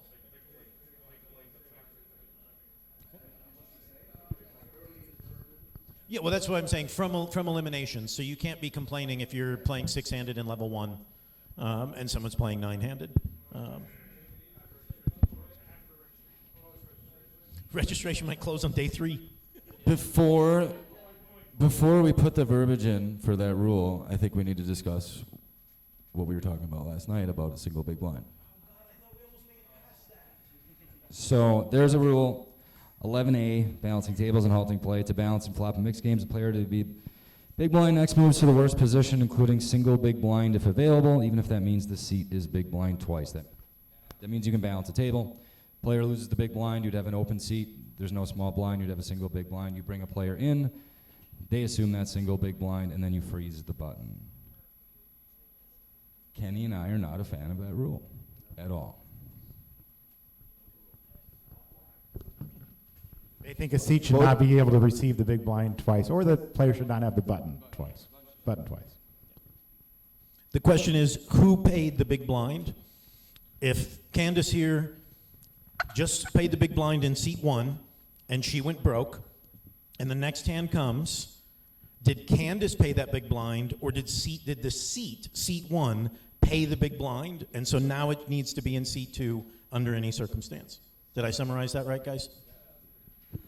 Also, from my experience, these situations create a lot of confusion among players and staff, because they're like, can I be the small blind now because I came from a broken table, or where's the big blind now, who is the big blind? I think if we just would make the rule that after every hand, the big blind, small blind, and button move one position further, and we fill up the table accordingly if we need to balance. It would make it easier for everybody. I think it'd make it more difficult So for that everybody. the seat assumes not the player, but the seat assumes whatever he is either. So if a seat was the big blind on the first hand, it will be the small blind the next hand, regardless if there's a player or not. And the button would always move one position. The button would never be the same position, so no player could technically be the button 2 hands in a row as well, which is a benefit in a way as well. Yeah, I think the rules are a lot easier to explain to the players when you tell them that the obligations belong to the seat. They don't belong to players. Once the 3 seat pays the big blind, that 3 seat is going to be the small blind, then that 3 seat is going to be the button, regardless if there's a player or not. And this rule, and all of our rules kind of use that, except this one rule. I think it's contradictory, a little contradictory to what the current rules we have in place, and where a new player can come into the small blind, new player can take the button. They inherit the rights of the seat, where we're just saying, okay, in this one situation, we're going to balance, and we're going to jam him in this spot, and the seat can be the big blind twice, and we're freezing the button. I just think it's contradictory to rules we already have in place, and I think allowing a player to be the button multiple hands in a row is bad.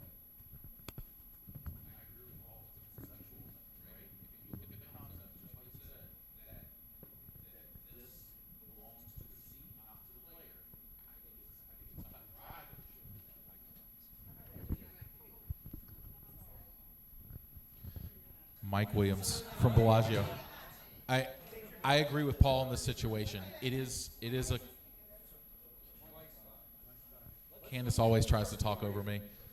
So, right. So I do. I agree with Paul in this situation, especially because this is a conceptual thing. If the concept is that the blind belongs to the seat, not to the actual player, which, as he said, we use in so many other situations already, why would we change it in this situation? The blind belongs to the seat. It's very easy to explain. It's very easy to use in practice. I don't understand why this is a big argument, because it just, to me, this makes sense.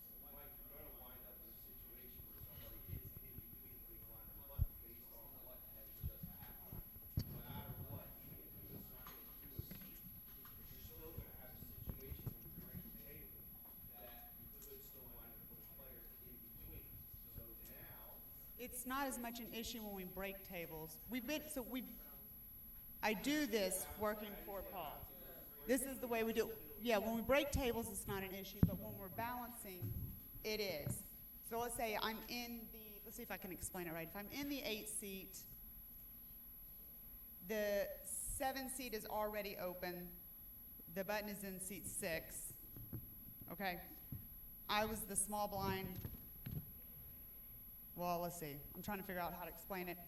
Anyway, I go bust. Now, they broke a table, but that player is now coming into that open seat. My seat would have been the small blind. So that player is now coming in between what would have been the small blind and the button. Now, that player has to sit out a hand while this seat over here is now going to be the... Do you see what I'm saying? That's where it becomes an issue. Because it's a player sitting out that shouldn't have to sit out there. What's worse, a player sitting out or a player getting to play as the button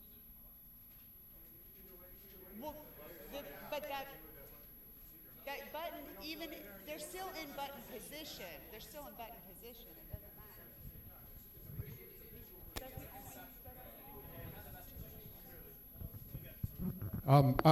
While I agree very much with I've never been a big fan of moving somebody into a single big blind.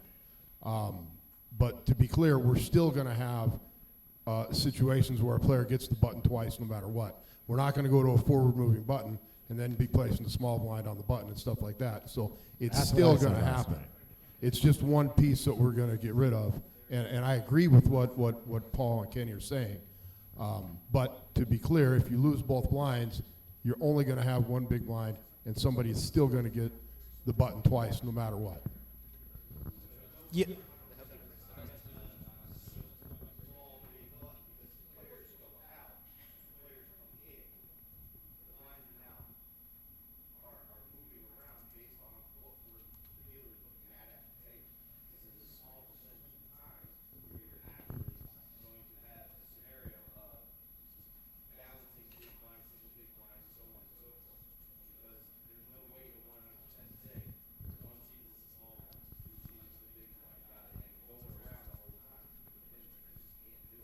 I am in favor of eliminating the moving into a single big blind. I don't think that's necessary. They can just be the small blind or whatever the seat would normally be.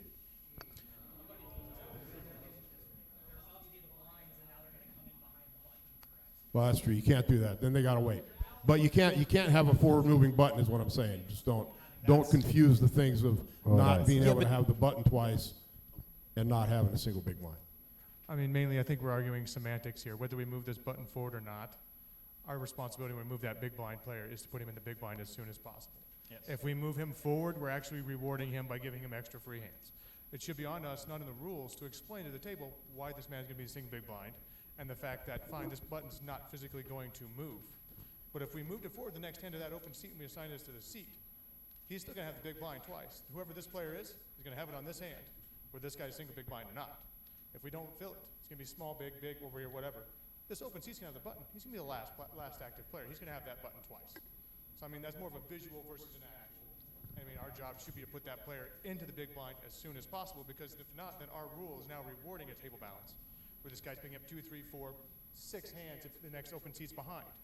I mean, we need to put him into that big blind as soon as possible, in my opinion, because that's the point of balancing it. I mean, if we're going to hold up play and it's going to be that single big blind, that's fine, but he still needs to be there. And then it comes on to us to explain to the table what's going on and to clear up this confusion on why the button's here and why the button is there. It's on us as TDs and our floor staff to explain this. This is the most confusing rule for all players. I over the last, 20 years, it's been the most confusing why you move somebody here or what. And there's always confusion, seems like, when you break a table on this one. And I had I put a tweet out that said basically, who can take the big blind, the one big blind, who can take the small blind or the button. And who can take the small blind, the button, or the big blind is a new player, new registrant, or when you're breaking a table. Only a balancing player can take a single big blind. It's simple. It makes sense. I understand. All right, they're not winning it. Good. Can we put that language in the procedures that who can take the button or the small blind? Is it needed? Does anybody see a need for that besides me? It clears it up. It's not a change to any rule, except we're doing what Kenny said about when the table's short, but we can come up with that language. Just write that down. Do we all agree that that's the case? Who can take a small blind? Who can take a small blind? Who can take the button? We all agree with that? Anybody not agree with that? There's some confusion on that for sure. There's always confusion with that one. Okay, can we move on? All right. Sorry, just one thing real quick. I am standing over the mic, if that's okay. This is one little example, I think, where it does make sense to have a suggested language to the players. And there are some situations like that. If one of the things that the TDA can do in these cases is provide the language to explain it, right? So sometimes the rule is not clean enough to be that language, and we're all trying to explain the same thing in different ways. Is there a phrasing that would sort of get through this perfectly and communicate it cleanly? I think what I just said is there's two ways you can take the small blind or the button, as a new player or as a broken table. There is only one way in which you can take a single big blind, which is when you're balancing a table. And write that cleanly somehow. We'll have to get somebody besides Mike to do that, but we'll do it.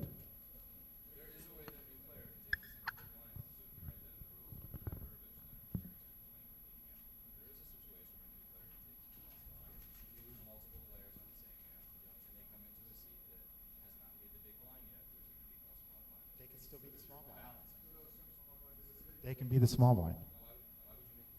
Because he's one away from the button, and the button's going to move naturally the next hand. Yes? Yeah. You can take a small blind. You can take you take a single, you can take the small blind in that spot. There's a seat does not, I'm against the seat being responsible for anything. That's actually easier. This is easier. Is everybody okay? Does everybody not understand what he's saying? That if multiple players broke and then a new player came and sat there, he could take the small blind or the button. Yes? Yeah, I agree with what Matt's saying, and to me that's been very clear, but I think that's an argument against the idea of the seat can't have multiple roles. The button is the anchor. If you start saying this seat is the button and this seat is the small blind and this seat is the big blind, then you get into the situation that, I'm sorry, I forgot your name. Paul Hi, Sean. brought up that becomes unclear. If you say the button is the anchor, then the natural thing is the small blind is the next player, the big blind is the next player. If both of them just came from a broken table, or even one of them just came from a broken table, that's perfectly all right. I agree. And we'll come up with the words. The only thing that's changing on this is that, and then Linda had one more small little addition. Yeah, somebody mentioned it, the last sentence here, as this event progresses at TD's discretion, tables may be more tightly balanced. I do play tournaments, and I won't play tournaments where they don't balance until they're two tables or three tables, because that annoys me. I think we have a lazy tournament director there who's not giving good customer service, and I think that the wording should say should be more tightly balanced. I just want to clarify exactly what we're talking about here. So when we have a seat open, you're talking in between the puck and the small blind. That's what you're talking about, right? This invalid seat. In Canada, it goes puck, small blind, big blind. I could show you my manual because it all says puck. We don't say button. There's a big blind button, but there's a puck. Okay, so anyways, when it oh, I lost it. I think it's like Rule 8. When we're talking about new players coming in, we do have a rule saying, you know, you assume the position. The only time you can't deal a player in is when they are between the small blind and the button. That's for new players coming in. I said button because that's what it says. Why is it such a big deal that when you're balancing or breaking and you put a player in that spot, which is between the small blind and the puck, why can he not sit out? It took some time for him to rack up his chips. It took some time for him to move himself to that table after his table broke, and now he just ended up being in that spot. Now it's just more time that he might have to wait another 2 minutes before he gets to play a hand. Why can he not just miss that hand? Why is it such a big deal that he sits out? And why do we not have it so that it's like poker rule number 1. Whoever was the big blind is now the small blind. Wherever the small blind was, now the puck goes there. That's like basic poker 101 when you're teaching your dealers. When they're dealing with dead small, dead puck. Small blind follows the big blind. Puck follows the small blind. Wherever that seat was, if you're playing four-handed and there's a big gap of seats, if the small blind was way over here and the puck was here, the next hand, the puck is going way over there. Regardless if you're going to be seating new players in between. Those players are all just going to have to wait. Do we not agree that that's what's supposed to happen?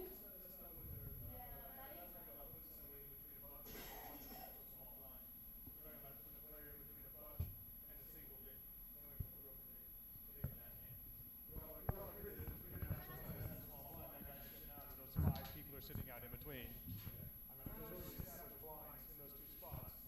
I mean, if you're going to take a big blind, we're not going to wedge people in there and then bring it past. All right, just making sure, because it sounded way more complicated than it needed to be.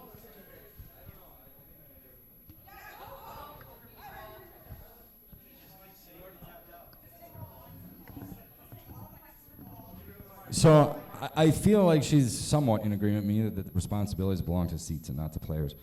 And I said the example that I feel like a new player can assume the single big blind. I know you disagree with me, but just here's the example that I'm telling you. And it's the way that I feel the verbiage should be, is that the responsibilities belong to seats. You have your button in the 1 seat, you have a small blind in the 2, and a big blind in the 3. Your 4 seat is open. You're currently 8 hand in your tournament, your 4 seats are only open seat. You have a dealer button, puck is in the 1, small blind is in the 2, big blind is in the 3. Both of those players are involved in a hand, and then your 4 seat, a new player, shows up. Both of those players are eliminated on that hand. Dealer button should be moving to the 2 seat, which just paid the small blind, and that player in the 4 seat should be the single big blind on that next hand. Matt just said that player should be the small blind. That's a new player. A new player. New player. The button hasn't been, yes. No, I disagree. From when you're balancing, it's a single big, yeah. Right. So if you move 2 players in there from a broken table, they're taking the small blind and the big. The 4 seat. Not the single big. The 4 seat hasn't paid a the big blind. Why is the 4 seat the small blind? It hasn't even paid the big blind. That seat hasn't, the big blind hasn't even gotten to the 4 seat. The seat doesn't matter.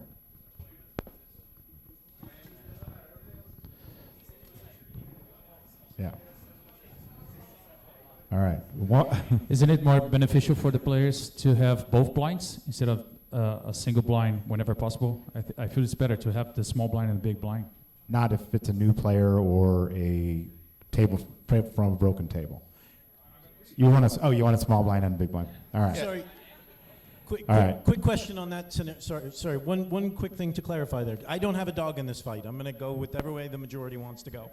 But in the example that Paul just gave, the 4 seats open, the button's in the 1, the 2 and the 3 are the blinds. The 2 and the 3 go boom, and you're bringing a player to balance.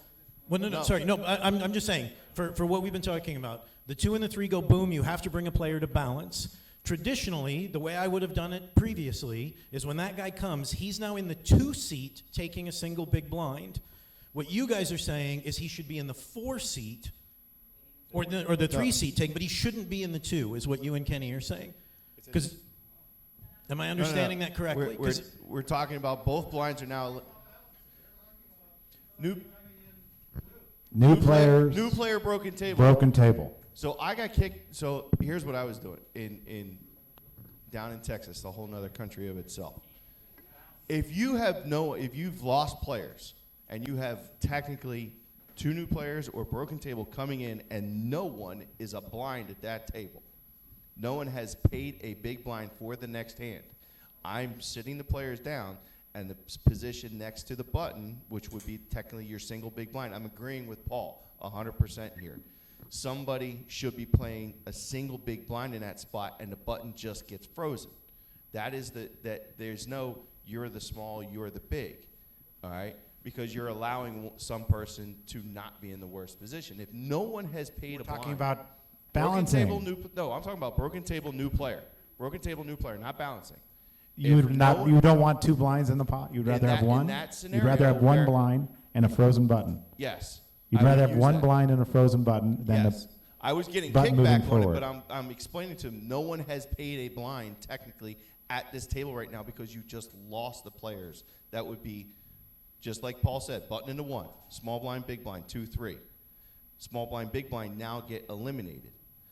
Yes, technically the big blind should be in the 4 seat, whatever you want to call it. Now you have players come in. No one for the next hand has technically paid a blind yet. Now you have 2 new people coming in, that first person, to deal everyone in. So now you're freezing the button on the next hand. Freezing the button on the next hand. There's no reason to do that. And you're doing a There's single no big reason to do blind. that. You could have the small blind, big blind, and the button moves naturally to the next hand. That to me is the best way to do it. I mean, I don't see any reason why not to do it that way. They are new players or from a broken table, and you can have the button move naturally the next hand instead of freezing the button. And that's what Paul was trying to get away from in the first place, was freezing the button. Sorry, I felt like we're trying to solve an issue without setting ground rules. So like, can we all agree that our top #1 unbreakable priority whenever we balance table is to bring the player who is going to post big blind, and make him post big blind as soon as possible at the new table, right? Can we make that the number one priority? So if we have to break space-time in continuum, create a seat 1.5, we will make that happen. Can we agree to that? Yeah, when we freeze button, we literally create new seats, to be honest. Like you think about it, we create new seats on the table. But so everyone, there's semantics some people don't prefer, some people do. And then there's semantics about the obligations of big blind buttons, small blind, and so on, belonging to the seat instead of the players. I kind of don't care, but how about we just stick to the ground rules?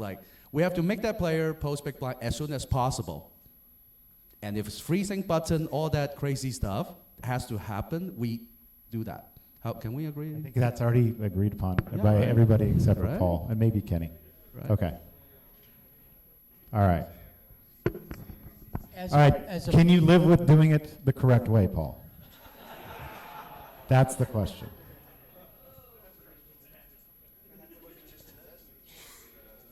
Can you live with it, Paul? All right. All right. Savage 1, Campbell 0. As a player, Let's I'd go. like to say something. I'm going to lose some later, though. I'm going to lose some later. The most frustrating thing is the confusion in the rule as a player and the inconsistency because of the confusion. So if it could be simple, there's a lot of strategic advantages doing it one way or another way, or a lot of egos involved, but just make it simple. That would be my... I think the three things, if we write down those three things about new players, breaking tables, and balancing a table, I think that clears up a lot of the confusion. Every time I've ever told anybody that, they seem to understand, oh, okay, so he was balancing, that's why he's taking one big blind. If it was a new player, now he can take the small blind or the button. A lot of people feel like you can't take the button. You should never be able to come in on the button. And you can as a new player or when you're breaking a table. You can take the button. So just one quick point, and then I'll drop it. Okay. Button in the 1, small blind in the 2, big blind in the 3. Okay? New player comes, sits into the 4 seat.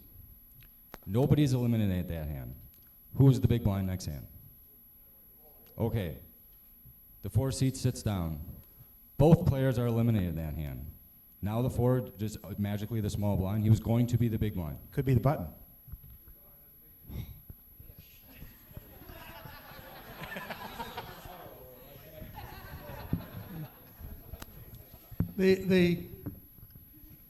First off, I want to say we all agree on what's to do with balancing, which is what started this discussion. And we got onto the side discussion of what to do when we're bringing a player in. And if we have the situation you described, button in the 1 seat, 2 and 3 seat are both the blinds and they get eliminated. New player comes into the 4 seat. Okay? If we give the new player a single big blind, the 1 seat is effectively the button again. Yeah, we moved it to the 2 seat, but he is effectively the button a second time. Now we move the button to the 3 seat, and the new player in the 4 seat gets the small blind, and oh my gosh, the 1 seat is the button 3 times in a row. I think giving a player the button 3 times in a row is far more egregious than giving a player who just came into the table, who is, according to the rules, entitled to all of the button privilege, small blind, big blind seats that he would have gotten, to give him the small blind when he first comes in and only have the button frozen for one hand makes a lot more sense to me as a player and as a TD. Further, you can set up a similar example if the players are not eliminated and he comes in, if only the small blind is eliminated and that's where the new player comes in, or I should say if only the big blind is eliminated, the new player sits down where he was, he gets the small blind. So why shouldn't he get the small blind if both of the blinds are eliminated and he gets seated in the seat next to the button? It makes sense to me that he's in the same effective seat when he got put in the 4 seat and the button is in the 2 seat as if only one of the 2 blinds was eliminated. So that's why I like the way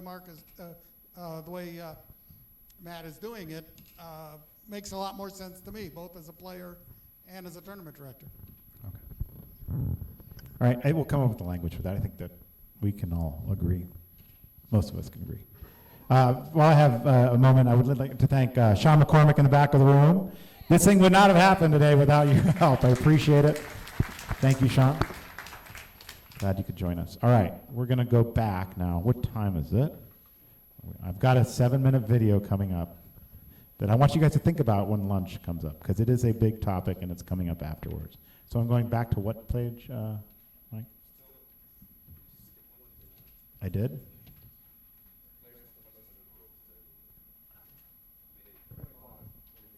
Page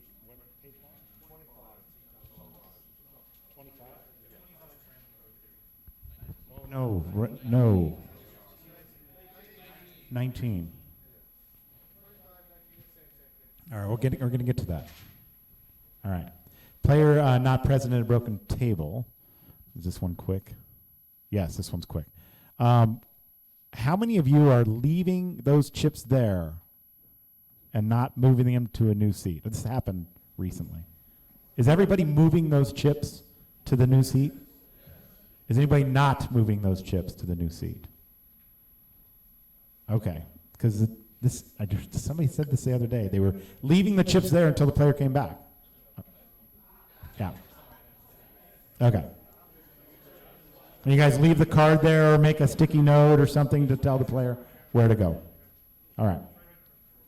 Perfect. Breadcrumb trail. There you go. All right, good. That was quick. That was quick. Nothing to see there, Mike. Just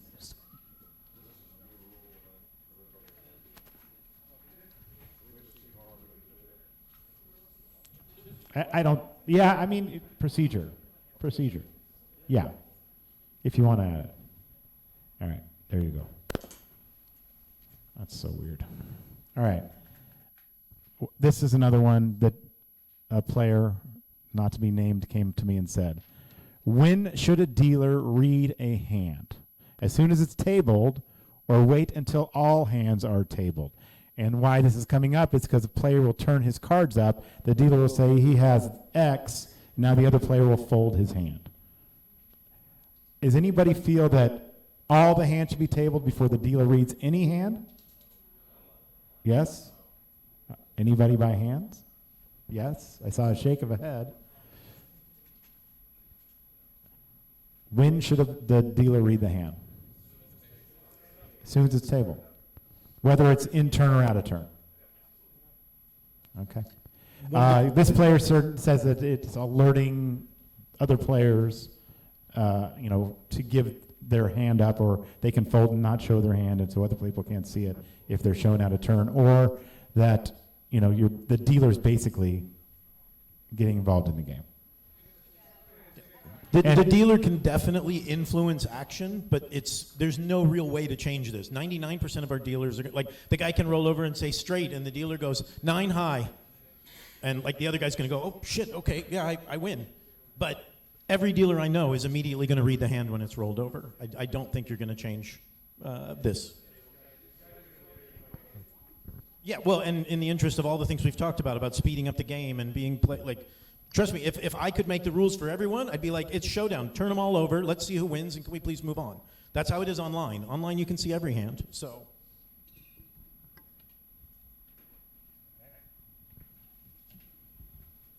Is that, there's no rule for that? Dealer should read a hand? Is there? We do? Okay. Moving on then. That one's to come up. I'm gonna put up your video now, Jen. Yes. All right. So we have a video, and we're gonna lead this into lunch, because when we come back, we're gonna talk about random card theory. Okay, and it's being misapplied around the world as the current system is now. So we're gonna try and clarify some of that, because it's important. It's important to know that if one player is one card short, are we misdealing it, or are we giving him another card? And should we give him another card, or should we misdeal? And if one player has 3 cards, should we kill that hand, or should we take a card from them and let them play? Or, as Paul says, if you're playing Omaha and you have 3 cards, should you be able to play 3 cards? Should you be able to just play 3 cards? If you're 1 card short, why not? Why shouldn't you be able to play 3 cards? So I'm going to play this video, if I can figure out how to get it up there. Isn't that what you said? You should be able to play 3 cards? Yes or no? The seat should be able Look at that face. Rob, help me with this. Please. This is Rob Perlman, by the way. He's the one putting together the live stream. So everybody watching all over the world is because of this guy. So it's that one right there. All right, this is Jen. Yeah, so that we can. Okay, so just a little introduction to this stupid video that I made. I made it a year ago when the TDA Summit was like due, and I didn't know if we were gonna have a summit, and if we were, I wanted people to start thinking about this so that it wouldn't take us 5 hours to talk about it. People would already have their thoughts ready and be able to present their case. And it was just to get people talking about it so just so you know, it's like a year old. And it was just to get people talking about it before the summit happened, which I am not a TikToker. I did not download TikTok. This is like the only YouTube video on my channel. Yeah, I'd be rich. I should. And yeah, so Jen's point of this video is that if she wants consistency, whether we do random card theory or we don't, we need some kind of consistency. And there's some language that we've come up with that makes it a little more, I guess, consumable. It has nothing to do with the puck. And here we go. I'm making this video because I believe that there is an important subject that needs to be discussed amongst the poker community. Normally around this time, we would be holding the TDA Summit, where the current rules would be discussed, possibly changes would be made, and new rules would be put in place. I was planning on bringing this up at the next summit, but I don't really know when that's going to be. But I actually think it's a good idea for people to start talking about this now so that we can have a good idea of what the people want before the next summit happens. We don't want to have another first card off the deck situation where the 200 or so people that were at the summit made a decision, it was implemented, and then all hell broke loose, and the people didn't like it. And what ended up happening was 2 years later, we changed it back at the next summit. Now, what I want to talk about is the order of the cards. Do we believe that once the dealer has shuffled, cut, and placed the deck in their hand, that the next hand is now predetermined? That we know in a 10-handed game, the first 20 cards are getting pitched off to the players, the 21st card is going to be the burn, 22nd, 23rd, 24th are the flop, etc., etc. It's all predetermined. Or is it? At the last summit in 2019, there was a lot of discussion about randomness and our rules revolving around the fact that everything's random and there is no set order to the cards. But we have so many rules and procedures that are based on that exact belief that the cards do have a proper order and that it is our job to preserve that order whenever possible. One example is misdeals. What happens when a dealer is pitching and he skips a player? We call a misdeal. But why do we call a misdeal? Why don't we just give him 2 random cards? When I first started dealing years and years ago, that was actually the rule in my poker room. It was if you skipped a player while you were pitching, no big deal, just keep pitching, get him on the next pass, and then give him the last card when you're done pitching. Flop, turn, river, still gonna be the same, no big deal. But nowadays, we're calling a misdeal because everybody now has the wrong cards.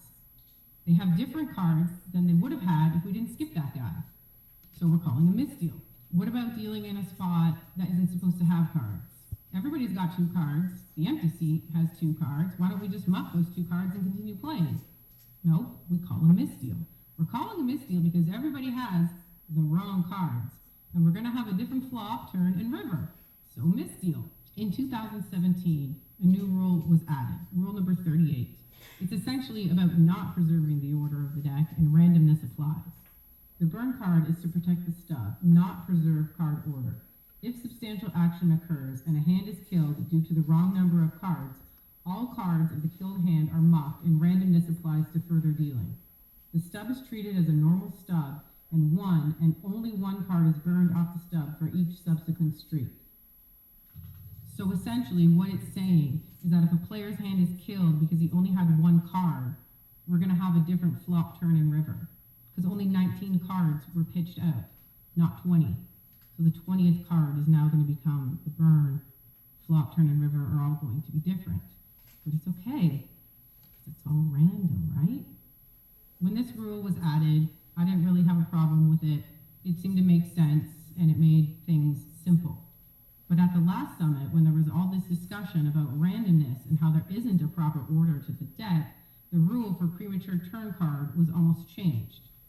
We've all seen this happen. The dealer puts out the turn card before all the flop action has finished. We obviously can't use that card. We can't let the players act seeing the future, so we pull it to the side, and then once the flop action is complete, we use the real river for the new turn, right? Why do we do that? Why? We're doing it to preserve 4 of the proper board cards. That's why we're doing it. That's how we've always done it. But what was being suggested was that as soon as that premature turn card comes out, we're actually going to finish the flop action and shuffle that back in right away. My favorite part. What? Right away? No, you can't do that. Why would you shuffle right now? You can't shuffle right now. You're going to lose the real river. The real river's still there. Save the real river. Why would you shuffle now? Now we're going to have 2 random cards. We're only going to have 3 of the proper cards that we were supposed to have. At least let us have 4. Yeah, so it was being discussed that that was going to be the new procedure for a premature turn. That we were just going to shuffle in the premature card right away, and then we'd have a new random turn and random river, because it's all random, right? A lot of poker players believe in this order of cards. A lot of them believe that when a dealer is pitching and the dealer flips over an ace and it ruined their pocket aces that they were supposed to have, and now they have ace-6 offsuit. They were supposed to have aces. They were supposed to. It got ruined. As a poker community, we need to decide whether or not we believe that we should be preserving the order of these cards, or that it doesn't matter and everything's random and randomness applies. If we're going to move forward with the randomness mentality, then we need to apply it to all of our rules to be consistent. If we are going to apply randomness to all of our rules, then how far are we going to go? If you think about it, like, does it really matter that the small blind gets the first card? Like, what if the dealer starts pitching in middle position? Does it matter? It's all random, right? Who cares? As long as everyone gets 2 cards, nobody saw them, it's okay. What I think is that we should be preserving the order of the cards whenever possible. And then if it's not possible, randomness applies. So there are a lot of situations where we can preserve the order of the deck, and a lot of those rules already exist, like a lot of the misdeal situations. But there are other situations where you just can't, like a premature flop. We're not going to save the real turn and the real river before we reshuffle. So in that situation, randomness has to apply. And we're going to end up with a new random flop, turn, and river. Same thing for the second example in the illustration addendum for rule number 38, where a player's hand is being killed because they have too many cards. In that situation, it's not possible to preserve the order of the deck, so randomness has to apply. We can't just take the extra card that that player has and put it on a stub and have it become the burn, because that's defeating the entire purpose of a burn card. So that's another situation where we can't preserve it, therefore randomness has to apply. So now you need to decide, do you believe that we need to preserve the proper order of the cards, or it doesn't matter and it's all random? Please discuss this with your poker people. If you know anybody that attends the TDA Summit, talk with them and get your voice heard. Share this video with other poker people, get people talking about this, because it would be great to have an idea of what everybody wants, what everybody's thinking before this decision is made at the next summit, which affects everybody around the world. Are we going to be believing that there is an actual order to these cards and trying to maintain it whenever possible, or it's random? That's nice. Very nice video. And with that, we're going to take a lunch break for back at. Oh. All right, let me get rid of that, whatever that is. And so, but before you go, I'm going to give you a couple little examples that I've heard recently. One of them was they didn't burn a card. They put the flop out, right? there was action. Then they realized that there was no burn card. So what did they do? They burned 2 cards because we want the natural turn and river. Yeah, that's what they did. So think about things like that happening. There's a couple other examples that I'm going to put up there that, 1 card short, 1 card, or 1 card over. Daniel Negreanu sent me a message. He thinks it's too penal to kill those hands, that we should just be giving him another card or removing a card. Those type of things come up all the time. So this is a discussion we're going to get into after lunch. Mike, be back at what time? Be back at 1:30, please. Thank you so much. Discuss it amongst yourselves.